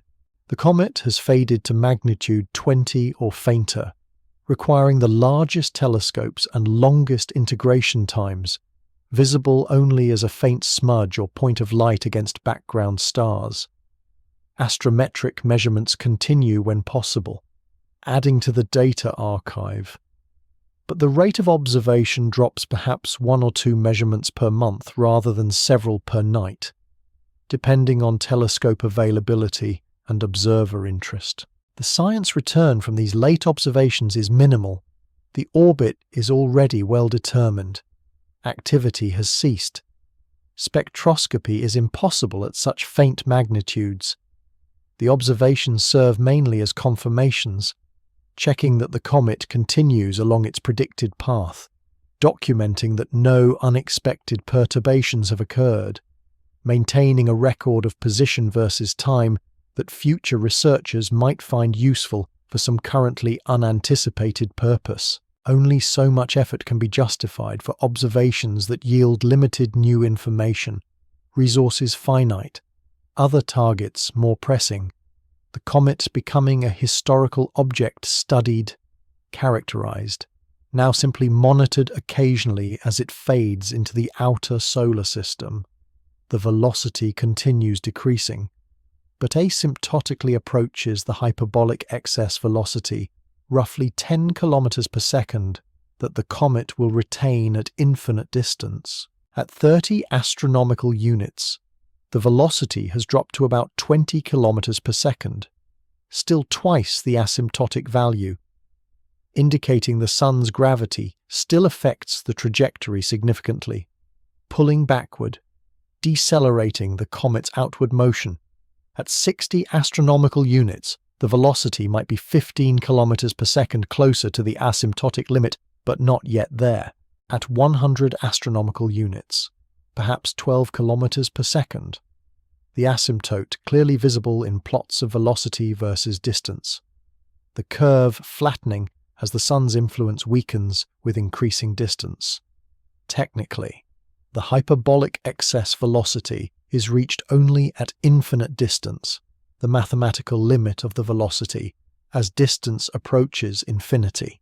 Practically, the comet gets arbitrarily close to this limit as it recedes, the difference between actual velocity and asymptotic velocity shrinking exponentially with distance, becoming unmeasurably small beyond a few hundred astronomical units, only took the mathematics of limits, developed centuries ago by Newton and Leibniz, to describe this behavior precisely, to quantify how rapidly the approach to asymptotic values occurs, to show that trajectories governed by inverse square forces have well-defined escape velocities that depend on initial conditions, but not on the details of the path taken. The fading continues relentlessly, brightness declining as the comet recedes, solar illumination weakening with the inverse square of distance, angular size shrinking similarly, the compound effect driving magnitude down by approximately 5 units per doubling of distance. At 40 astronomical units, perhaps 2 years after perihelion, the comet might appear magnitude 22, well beyond visual reach of most telescopes, detectable only with large apertures and long exposures that accumulate photons over many minutes.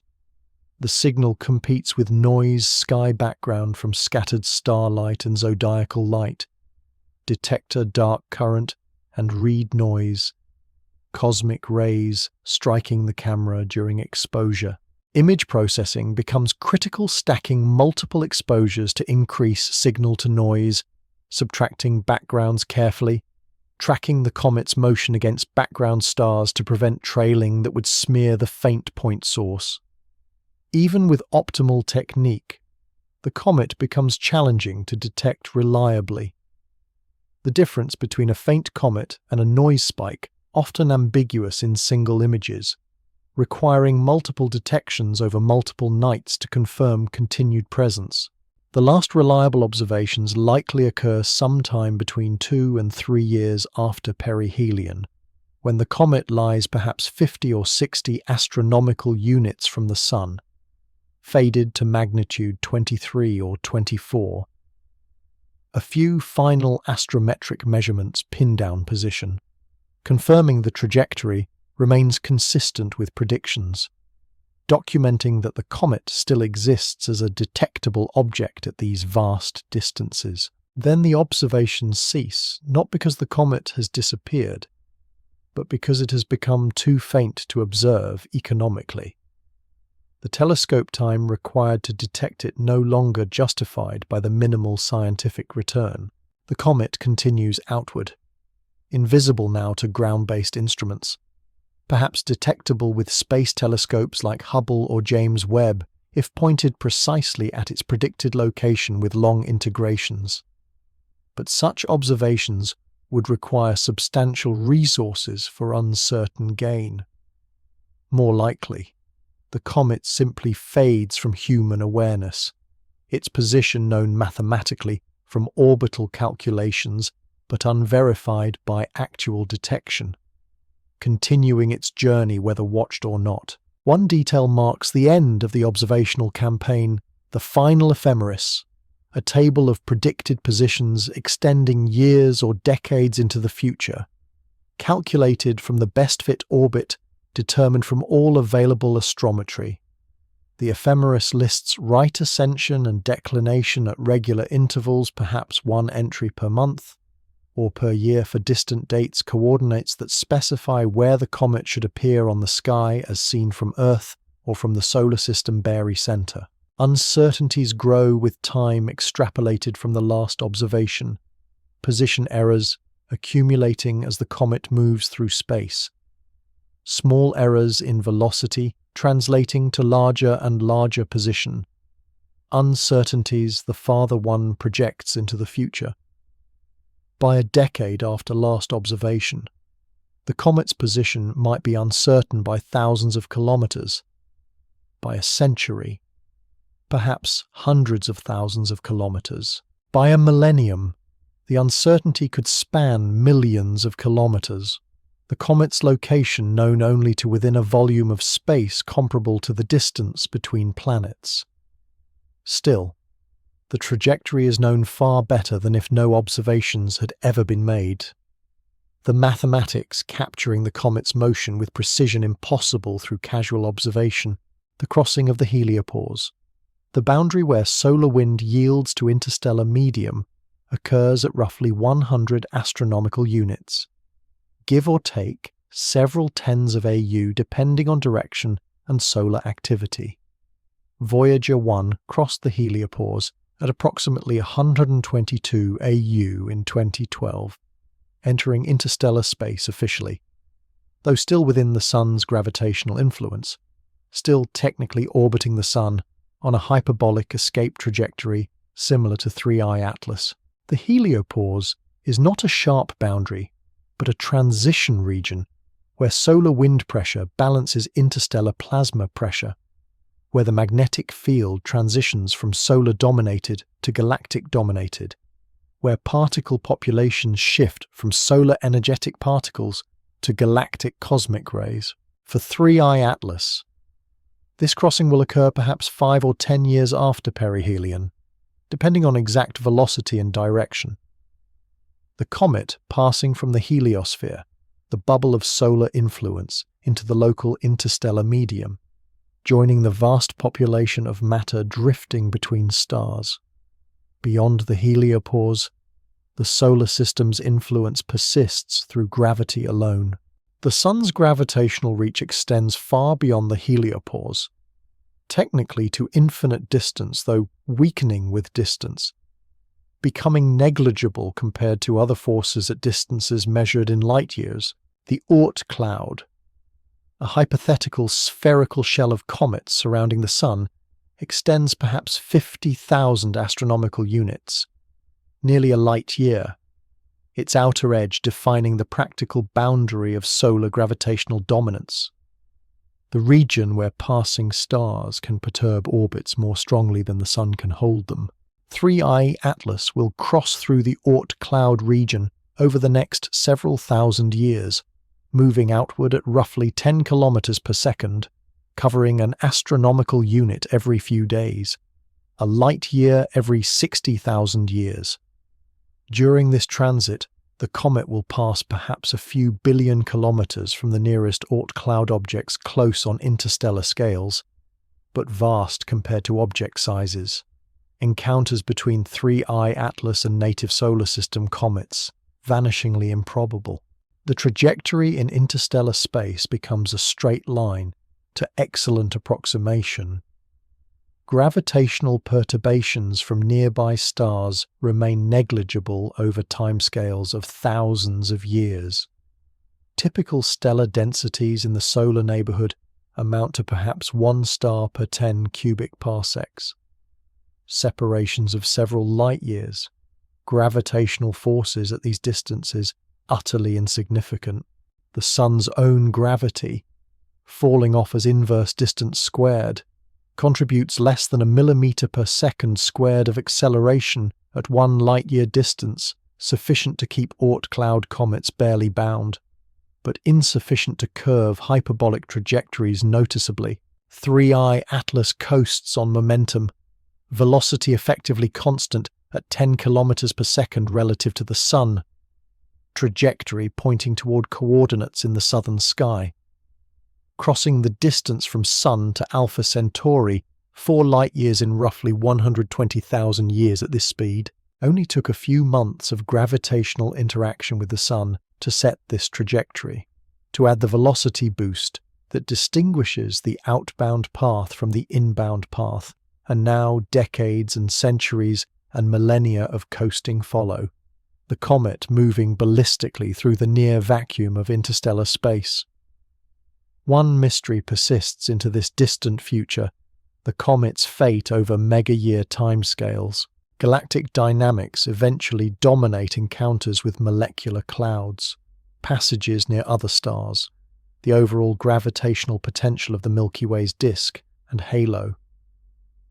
Each of these effects is tiny on timescales of thousands of years but accumulates over millions. A passing star at a distance of 1 light-year can perturb the trajectory by kilometers per second, adding or subtracting velocity, altering direction, possibly even capturing the comet into orbit around the star if the geometry and timing allow.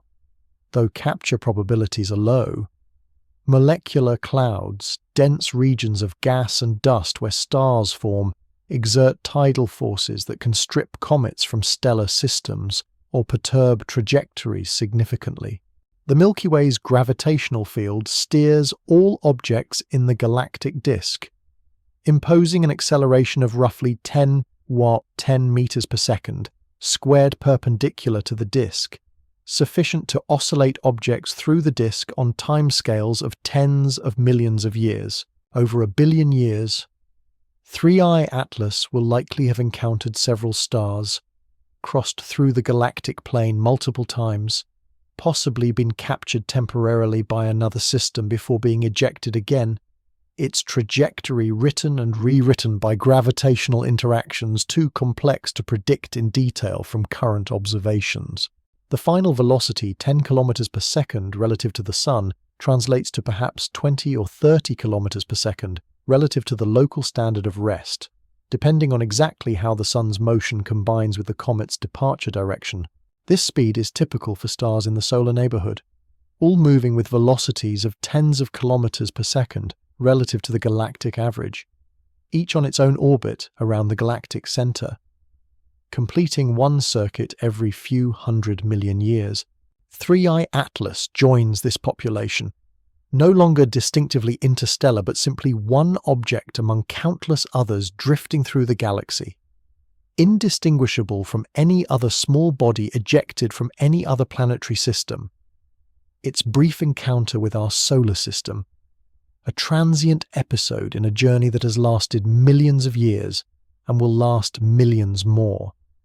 Unobserved, uncharted, known only through mathematical projections that grow increasingly uncertain with time, the comet fading from record as it faded from view, continuing nonetheless, following the trajectory imprinted during perihelion passage, bound for no particular destination, aimed at no particular star, simply moving through the galaxy as it has always moved, as it will move until some future gravitational encounter alters its path or sends it spiraling into a star or planet, an ending measured in millions or billions of years, far beyond any predictive capability of current observations, deep into the uncertain future, where only statistical expectations replace specific predictions. The trajectory extends into the interstellar medium, a path traced through space that will carry 3I Atlas past no particular landmark for tens of thousands of years. The direction aims generally toward coordinates in the southern celestial sphere, vaguely in the direction of Centaurus or Vela, though these are human designations imposed on a sky that appears different from every vantage point. Constellations dissolving into arbitrary patterns when viewed from distances of light years. No bright star lies directly along the trajectory. Alpha Centauri sits several degrees away in angular terms, a separation that translates to light years of lateral distance at interstellar ranges. Canopus, brilliant in Earth's southern sky, lies in a different direction entirely. The comet heads into relatively empty space, a region between stellar neighborhoods where only faint red dwarfs and brown dwarfs populate the volume, objects too dim to have received names or catalog numbers unless specifically surveyed by infrared missions designed to find such dim bodies. The velocity of 10 kilometers per second, maintained approximately constant now that solar gravity has become negligible, amounts to about 30,000 kilometers per hour, or roughly 7 million kilometers per day, or 2.5 billion kilometers per year distances that dwarf planetary orbits but remain tiny compared to interstellar separations. 1 light year equals roughly 9.5 trillion kilometers, requiring nearly 4,000 years to traverse at this speed. The nearest stars to the Sun, the Alpha Centauri system at 437 light-years, Barnard's star at 6 light-years. Various others within 10 light-years will not be approached by 3I Atlas unless its trajectory happens to aim toward one of them, which seems unlikely given the random nature of its departure angle. More probable is passage through empty regions where stellar densities are typical of the galactic disk. 1 star per few cubic parsecs distances between neighbors measured in multiple light years. The comet crossing these gulfs over tens of thousands of years, moving through darkness punctuated occasionally by distant stars that grow slowly brighter over millennia, then fade again as the comet passes. The interstellar medium itself offers little resistance. Gas densities in the local bubble a region of hot, low-density plasma surrounding the Sun, inflated by ancient supernova explosions, average perhaps 0.1 atoms per cubic centimeter, mostly hydrogen, with traces of helium and heavier elements. At 10 kilometers per second, the comet sweeps through this gas at a rate determined by its cross-sectional area, perhaps 1 square kilometer, if the nucleus is 1 kilometer across. The mass flux intercepted amounts to roughly 10 dose 16 kilograms per second, utterly negligible. The comet losing more mass to sporadic outgassing of trapped volatiles or erosion by cosmic rays and interstellar ultraviolet than it gains from sweeping up interstellar hydrogen. Drag force from this tenuous medium is unmeasurably small, perhaps 10, 15 newtons, incapable of altering the trajectory detectably over millions of years. Only took spacecraft crossing through the heliopause to measure these interstellar densities directly. Voyager 1 and 2, detecting plasma oscillations and particle populations characteristic of the local interstellar medium, confirming theoretical predictions about conditions in the space between stars. Radiation continues to affect the comet's surface despite vast distance from any star. Galactic cosmic rays, high-energy particles, mostly protons and heavier nuclei accelerated by supernova shocks, and other violent astrophysical processes permeate interstellar space, bombarding all surfaces with ionizing radiation. The flux is modest, perhaps a few particles per square centimeter per second, but the energies are high, hundreds of MeV to GeV, sufficient to penetrate meters into solid material, gradually damaging crystal structures, breaking chemical bonds, inducing nuclear reactions that transmute elements slowly over millions of years. Surface ice, if any, remains exposed, undergoes radiolysis radiation-driven chemistry that breaks molecules apart and allows them to recombine into new compounds. Complex organic molecules form through these processes, simple ices like water and methane, and carbon dioxide slowly polymerizing into long-chain hydrocarbons and nitrogen-bearing compounds. The same chemistry that darkens comet surfaces and produces the organic rich crusts observed on nuclei visited by spacecraft. The rate is slow, perhaps a millimeter of surface modified per million years, but integrated over the age of the solar system. Substantial mantles can develop, layers of radiation-processed material coating primordial ice, insulating the interior and altering surface properties. Temperature equilibrates to the cosmic microwave background, plus contributions from starlight and cosmic rays. The CMB, relic radiation from the Big Bang, fills all of space with a black body spectrum corresponding to 273 Kelvin, providing a minimum temperature floor for any object not heated by other sources. Starlight adds a small contribution. The integrated flux from all stars in the galaxy amounts to roughly equivalent to one star seen from a distance of several light years, raising equilibrium temperature by perhaps a few Kelvin. Cosmic ray impacts deposit energy sporadically, heating surfaces microscopically at impact sites, but averaged over time and area the contribution is minor. The result is a nucleus surface at perhaps 3 to 5 Kelvin, cold enough that all common volatiles remain frozen water ice.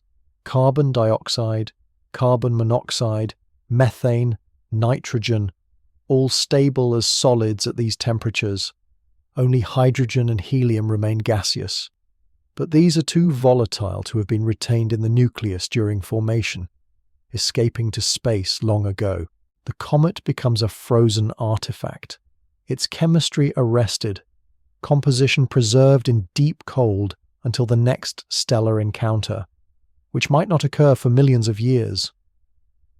One detail emerges from considering the journey duration at 10 kilometers per second. 3I Atlas will travel 1 parsec, roughly 3.26 light-years, in about 30,000 years. The galactic disk has a scale height of a few hundred parsecs, a diameter of roughly 30,000 parsecs. Crossing from one side of the galaxy to the other at this speed would require hundreds of millions of years, timescales comparable to the age of the oldest stars, to the formation epoch of the galactic disk itself. But the comet does not move in a straight line relative to the galaxy. It orbits the galactic center like everything else in the disk, completing one orbit every few hundred million years, though its orbit differs from the Sun's now, altered by the Perihelion passage. The relative motion between 3I Atlas and nearby stars amounts to perhaps 20 or 30 kilometers per second, typical stellar peculiar velocities, so from the perspective of the local stellar population, the comet moves at unremarkable speed. Just another object drifting through the neighborhood. No more notable than the billions of other comets ejected from billions of other planetary systems over the galaxy's lifetime. The trajectory will curve gradually under the galaxy's gravitational field. The overall potential imposed by hundreds of billions of stars and vast amounts of dark matter distributed through halo and disk. This curvature is gentle accelerations of order 10 meters per second, squared perpendicular to the galactic plane, sufficient to produce oscillations through the disk with periods of tens of millions of years, but insufficient to bend the trajectory noticeably over thousands of years. The comet will likely cross the galactic plane multiple times over the next 100 million years, each crossing carrying it through the denser regions of the disk, where molecular clouds and stellar clusters concentrate, where gravitational perturbations become more frequent, where the probability of stellar encounters increases. Between crossings, it will spend time in the galactic halo, regions above and below the disk where stellar densities are lower, and matter consists mostly of dark matter and hot gas, where perturbations are rare and trajectories remain nearly straight for millions of years at a stretch. Only took decades of galactic dynamic studies to map out these oscillations, to understand how objects move through the disk under the combined influence of local stellar masses and the overall gravitational potential, to calculate typical encounter rates and perturbation magnitudes for objects drifting through interstellar space. The probability of stellar encounter can be estimated crudely. Stellar densities in the galactic disk average perhaps 0.1 stars per cubic parsec. The comet has an effective cross-section for significant gravitational perturbation. Perhaps encounters within 1 parsec produce velocity, changes of order kilometers per second. The cross-sectional area amounts to roughly 10 square parsecs. The volume swept per unit time equals this area times velocity, giving perhaps 3 cubic parsecs per million years. Multiplying by stellar density suggests one significant encounter every few million years on average. Though this is order of magnitude reasoning with large uncertainties, some encounters will be distant and produce minimal perturbation. Others will be close passing within a fraction of a light year and alter the trajectory dramatically, adding or subtracting kilometers per second of velocity, redirecting the comet toward new regions of the galaxy over billions of years. The accumulated effect of many encounters randomizes the trajectory completely, the comet's motion becoming a random walk through the galaxy, any memory of the original ejection direction from its parent system erased by countless gravitational interactions. The destination, if it can be called that, remains undefined. No specific endpoint exists. No place the comet is aimed toward. No star it will necessarily encounter. The trajectory is simply a direction in space, maintained approximately until some future perturbation changes it, then maintained in a new direction until the next perturbation, and so on. The path through the galaxy determined by the history of gravitational encounters, a stochastic process without deterministic outcome, perhaps in a few million years. 3I Atlas will pass close to a star with its own planetary system, falling into that system's gravity well, possibly captured into an elliptical orbit, possibly passing through on another hyperbola, briefly warming in the light of a different sun before continuing outward. Perhaps it will collide with a planet or moon, impacting at tens of kilometers per second, vaporizing on contact, delivering ice and organics from one stellar system to another. A microscopic contribution to panspermia or volatile delivery, but a contribution nonetheless. Perhaps it will drift for billions of years without significant encounter, gradually crossing the galaxy, eventually lost to observation, position unknown, fate uncertain, existing only as mathematical abstraction, a trajectory calculated once and never verified again, predictions extending into a future too distant to confirm or refute, the comet continuing its journey in darkness, unseen and unrecorded, a small piece of ice carrying chemistry forged in some ancient protoplanetary disk, wandering forever through the vast spaces between stars. A few particles remain behind, scattered along the trajectory during the months of activity, small fragments of 3I Atlas left drifting in the inner solar system, dust grains, released during perihelion passage, follow their own orbits, now each grain a separate object moving under solar gravity and radiation pressure, perturbed by the pointing Robertson effect that causes slow orbital decay. The smallest grains, micron-sized or smaller, experienced strong radiation pressure at release, accelerated anti-sunward into trajectories quite different from the parent comet's path. Some were pushed outward entirely, achieving escape velocity through photon momentum alone. Tiny particles carried by light into interstellar space on paths diverging from the nucleus. Others fell into elliptical orbits, spiraling slowly sunward under pointing Robertson drag, taking thousands or millions of years to complete the inward migration, eventually vaporizing when they approach too close to the sun's heat or colliding with planets or moons during their long decay. The larger particles, millimeter to centimeter scale, remain closer to the original trajectory, their greater inertia making them less susceptible to radiation forces. These particles orbit the Sun on hyperbolic or highly elliptical paths similar to the comets, spread along the arc traced during perihelion passage, forming a tenuous meteoroid stream that extends from perhaps half an astronomical unit out to several AU. The distribution density highest near perihelion, where outgassing was strongest, declining with distance as activity decreased. The total mass in this stream amounts to perhaps thousands of kilograms, a small fraction of the total mass lost during activity, most of which consisted of gas that dispersed into interplanetary space and cannot be recovered distributed over millions of cubic kilometers.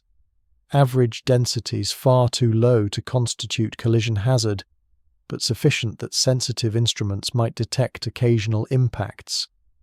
Earth's orbit does not intersect this debris stream. The geometry prevents it. The comet's perihelion at 0.47 AU places it inside Earth's orbit, while the steep inclination carries the trajectory through the ecliptic plane at angles that miss Earth's path by millions of kilometers. No meteor shower will result from 3I Atlas. No annual display of shooting stars when Earth crosses the stream. No connection between this interstellar visitor and the night sky phenomena familiar to observers watching Perseids or Leonids or other established showers. The particles will orbit for centuries or millennia without human observation, invisible unless spacecraft happen to pass nearby and detect impacts on their instruments, gradually dispersing through orbital evolution and radiation effects until the stream becomes too diffuse to recognize as coherent structure. Individual grains lost among the background population of interplanetary dust that fills the solar system from sources both cometary and asteroidal. Some particles may eventually reach Earth despite the orbital mismatch, redistributed by gravitational perturbations over long timescales. Planetary encounters can alter particle orbits significantly, Jupiter especially, with its massive gravity and position in the outer solar system, where many particles pass during their perihelion cycles. A grain initially on a hyperbolic trajectory might be perturbed into an elliptical orbit by a distant Jupiter encounter, the new orbit precessing slowly under planetary perturbations, eventually intersecting Earth's path centuries or millennia after the original ejection. The probability for any individual grain is low, but considering the thousands of particles in the stream, perhaps a few dozen will eventually collide with Earth, entering the atmosphere at tens of kilometers per second, vaporizing from friction, producing brief streaks of light visible to any observer who happens to be watching the right patch of sky at the right moment. These meteors will arrive individually, randomly distributed in time, not concentrated into showers, indistinguishable from sporadic meteors that occur constantly from various sources throughout the year.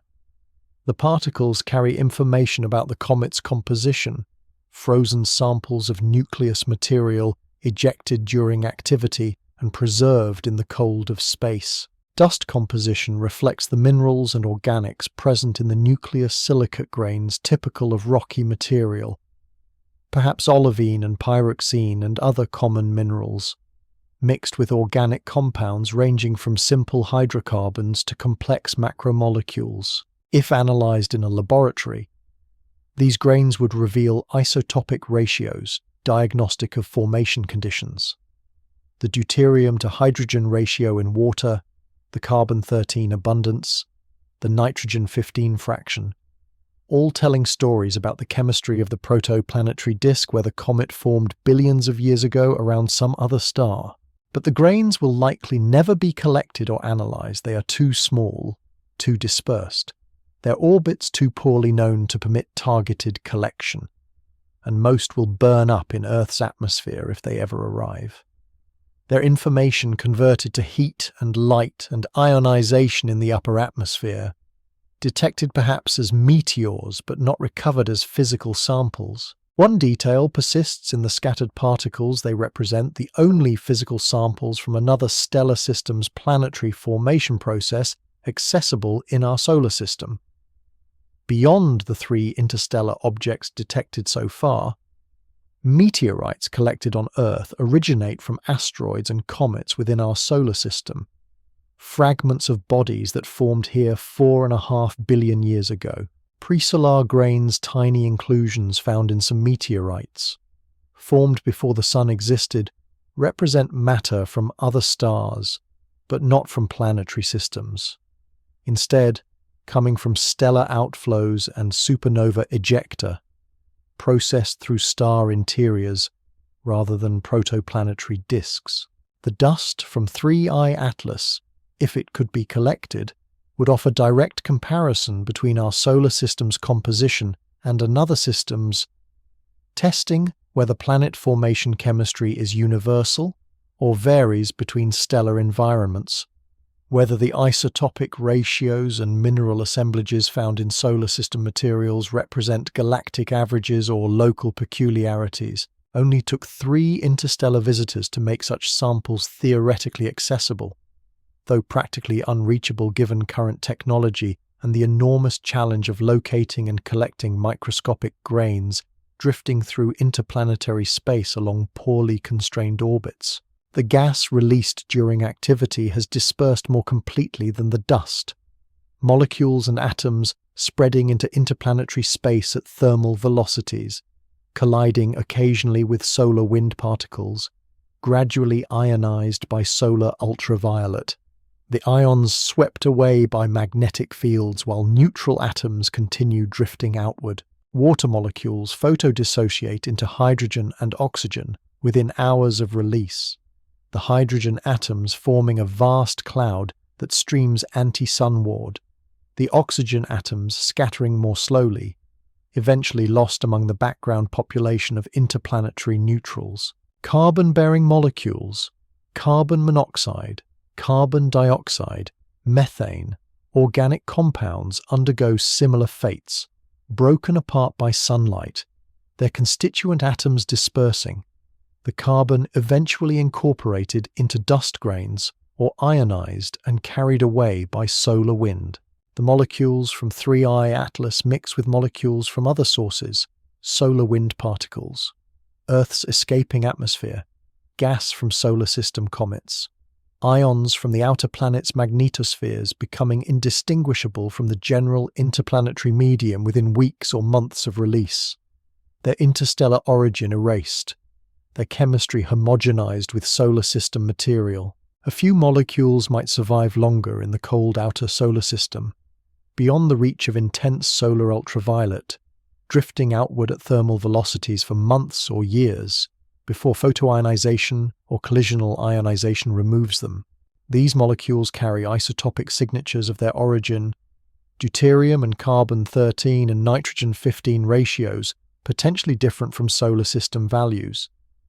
But detecting and measuring them requires spacecraft positioned in the outer solar system with mass spectrometers sensitive enough to distinguish trace species against background noise. No such spacecraft currently operate in suitable locations with appropriate instruments, so the isotopic information disperses unmeasured, molecules eventually ionized or condensing onto dust grains, their information content degraded by mixing and chemical processing, the opportunity to sample interstellar material lost to time and diffusion. The wake of 3I Atlas, the volume of space traversed during its months in the inner solar system, retains traces of the visit for years. Dust particles orbit near the original trajectory, slowly dispersing through gravitational perturbations and radiation effects. Neutral gas atoms continue outward at thermal velocities, gradually spreading into a diffuse cloud that overlaps other sources and becomes unidentifiable as a distinct population. Ions, swept away by solar wind, carry momentum and energy into the distant reaches of the heliosphere, eventually mixing with the general plasma population at the heliopause and beyond. Each component leaves a signature, temporarily, but the signatures fade, dust orbits evolving until they no longer cluster near the original path, gas atoms dispersing until their density becomes unmeasurable above background, ions recombining or escaping to interstellar space.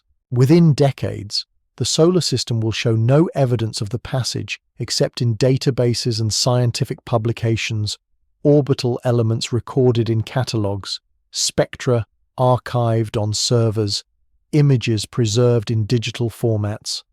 The physical traces vanish, but the information persists, encoded in human records. A small addition to the accumulated knowledge about interstellar objects and comet behavior and the diversity of material drifting through the galaxy. Only took a few months of activity to create these traces, and only a few decades for them to disperse beyond recognition. The comet's brief contribution to the inner solar system's matter budget fading into the general background, indistinguishable from the countless other sources that have deposited similar material over billions of years. The solar system erasing evidence of the visit as efficiently as it erases all transient phenomena, returning to equilibrium that acknowledges no particular visitor, no special event, just continuous slow cycling of matter through interplanetary space on timescales measured in thousands and millions of years. The mathematics continue. Equations describing motion through space that no longer requires observation to verify. Position as a function of time. Velocity as a function of distance. Trajectory plotted through coordinates that span parsecs and centuries. All encoded in orbital elements determined months or years ago from astrometric measurements that have long since ceased. The numbers persist in databases: eccentricity, perihelion distance, inclination, argument of perihelion, longitude of ascending node, time of perihelion passage, 6 values that summarize the entire trajectory, past and future, reducing the comet's journey to algebra, to mathematical objects that obey differential equations written centuries ago by minds that never imagined interstellar visitors, but understood gravity well enough that their equations apply regardless. The comet itself moves beyond the heliopause now, or will soon, crossing from heliosphere into interstellar medium, a transition it cannot perceive, no discontinuity in the vacuum it travels through, merely a change in plasma density and magnetic field topology, subtle shifts in particle populations, the solar wind fading to background while galactic cosmic rays dominate. Temperature remains constant at a few Kelvin, radiation environment changes only marginally. The nucleus continuing its existence in frozen silence, surface unchanged since activity ceased years ago. Ice locked beneath radiation-processed crust, interior preserving chemistry from formation epoch, billions of years old, older than Earth's oceans, older than the Moon, perhaps older than the solar system itself if the comet formed early in its parent system's history. Velocity holds steady near 10 kilometers per second, the asymptotic value reached as solar gravity weakened to negligibility, maintained now through inertia alone. Newton's first law in its purest form: objects in motion remain in motion unless acted upon. And here, no forces act with sufficient strength to alter the trajectory detectably. The comet coasting through near-perfect vacuum, following geodesics through space-time that appear as straight lines to excellent approximation, curving only imperceptibly under the galaxy's overall potential, moving as it has moved for millennia before solar encounter, as it will move for millennia after, unchanged, persistent, a fragment of ice carrying memory of another star's planetary disk into the vast spaces between stars. Distance increases without pause. 100 astronomical units. 200. Eventually thousands. The numbers growing steadily, though no longer measured. No telescopes tracking position. No astrometric observations refining the orbit. Just mathematical extrapolation from final measurements. Predictions that grow less certain with each passing year as unmodelled perturbations accumulate tiny gravitational tugs from distant Kuiper Belt objects, subtle radiation forces from starlight, possible outgassing from residual volatiles, all contributing errors that compound over time. Position uncertainty expanding into volumes that eventually encompass cubic light-years. The comet's location known only statistically, probably within some region of space, but not precisely where.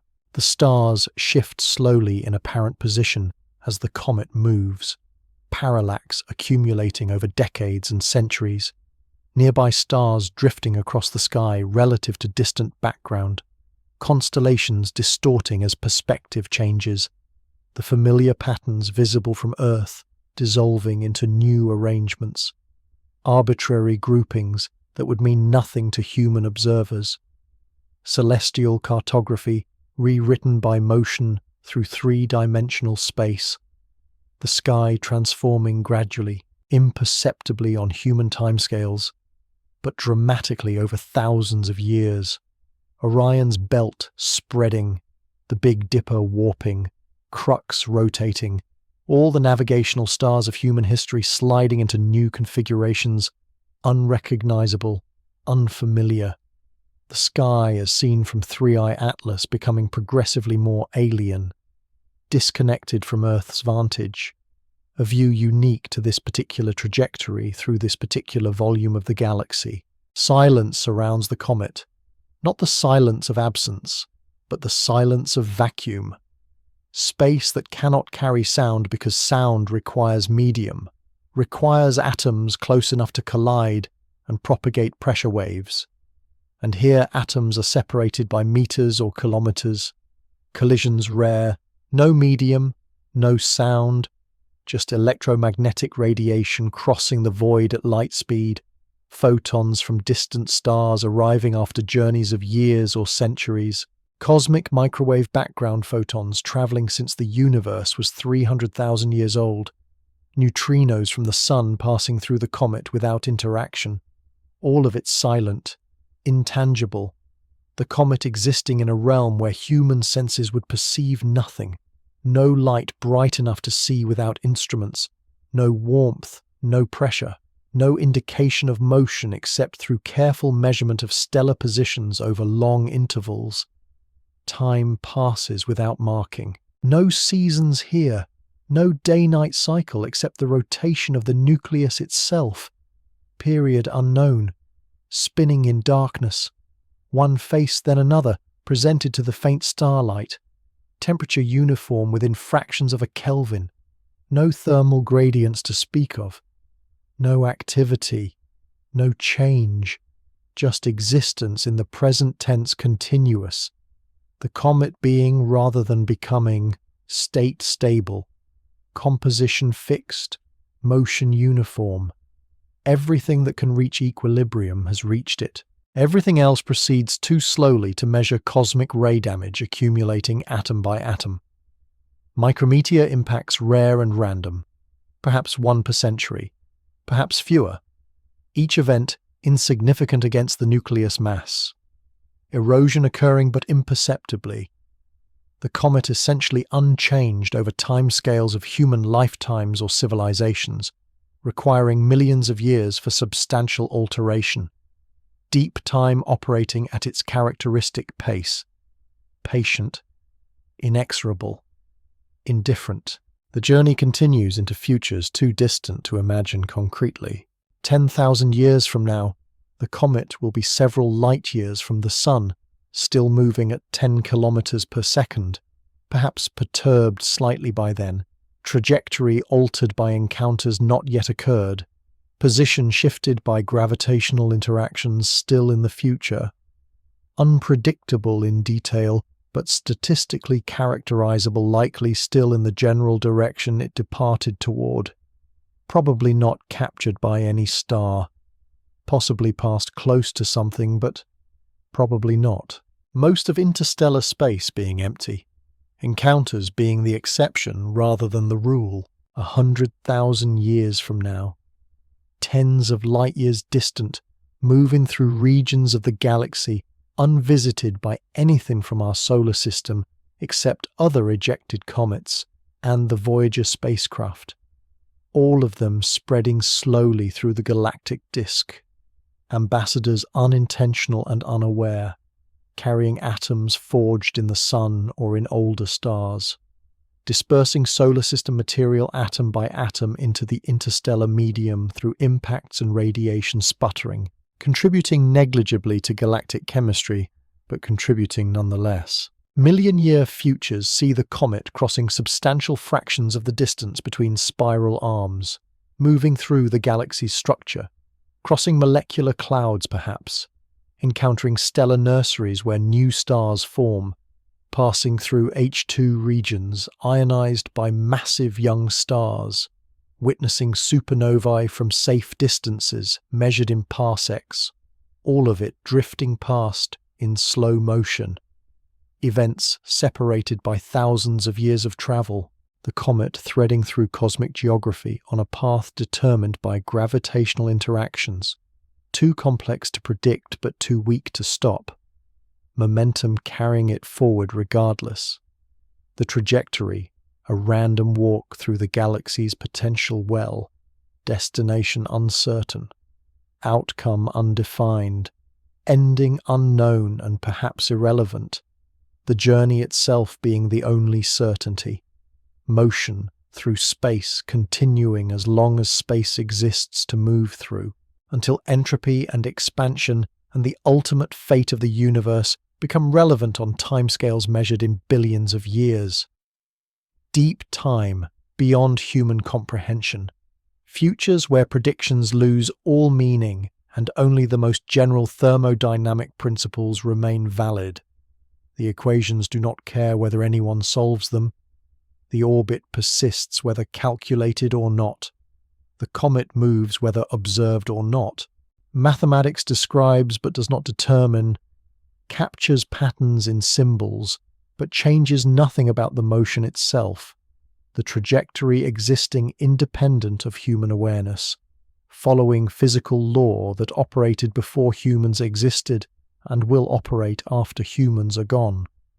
Gravity and inertia and momentum conservation written into space-time structure, playing out their consequences in darkness, in silence, in the endless reaches between stars where 3i Atlas continues its journey. Small piece of ice from somewhere else, passing through our neighborhood briefly, departing now into distances too vast for recovery or visitation, going wherever momentum and gravity take it, unreachable, unknowable beyond what brief observations revealed, fading from human knowledge, but not from existence, still there, still moving, still real, somewhere in the dark between stars, travelling, always travelling, the journey without end extending forward into time, too deep to measure, the comet and its trajectory and the mathematics that describe both persisting in their separate ways,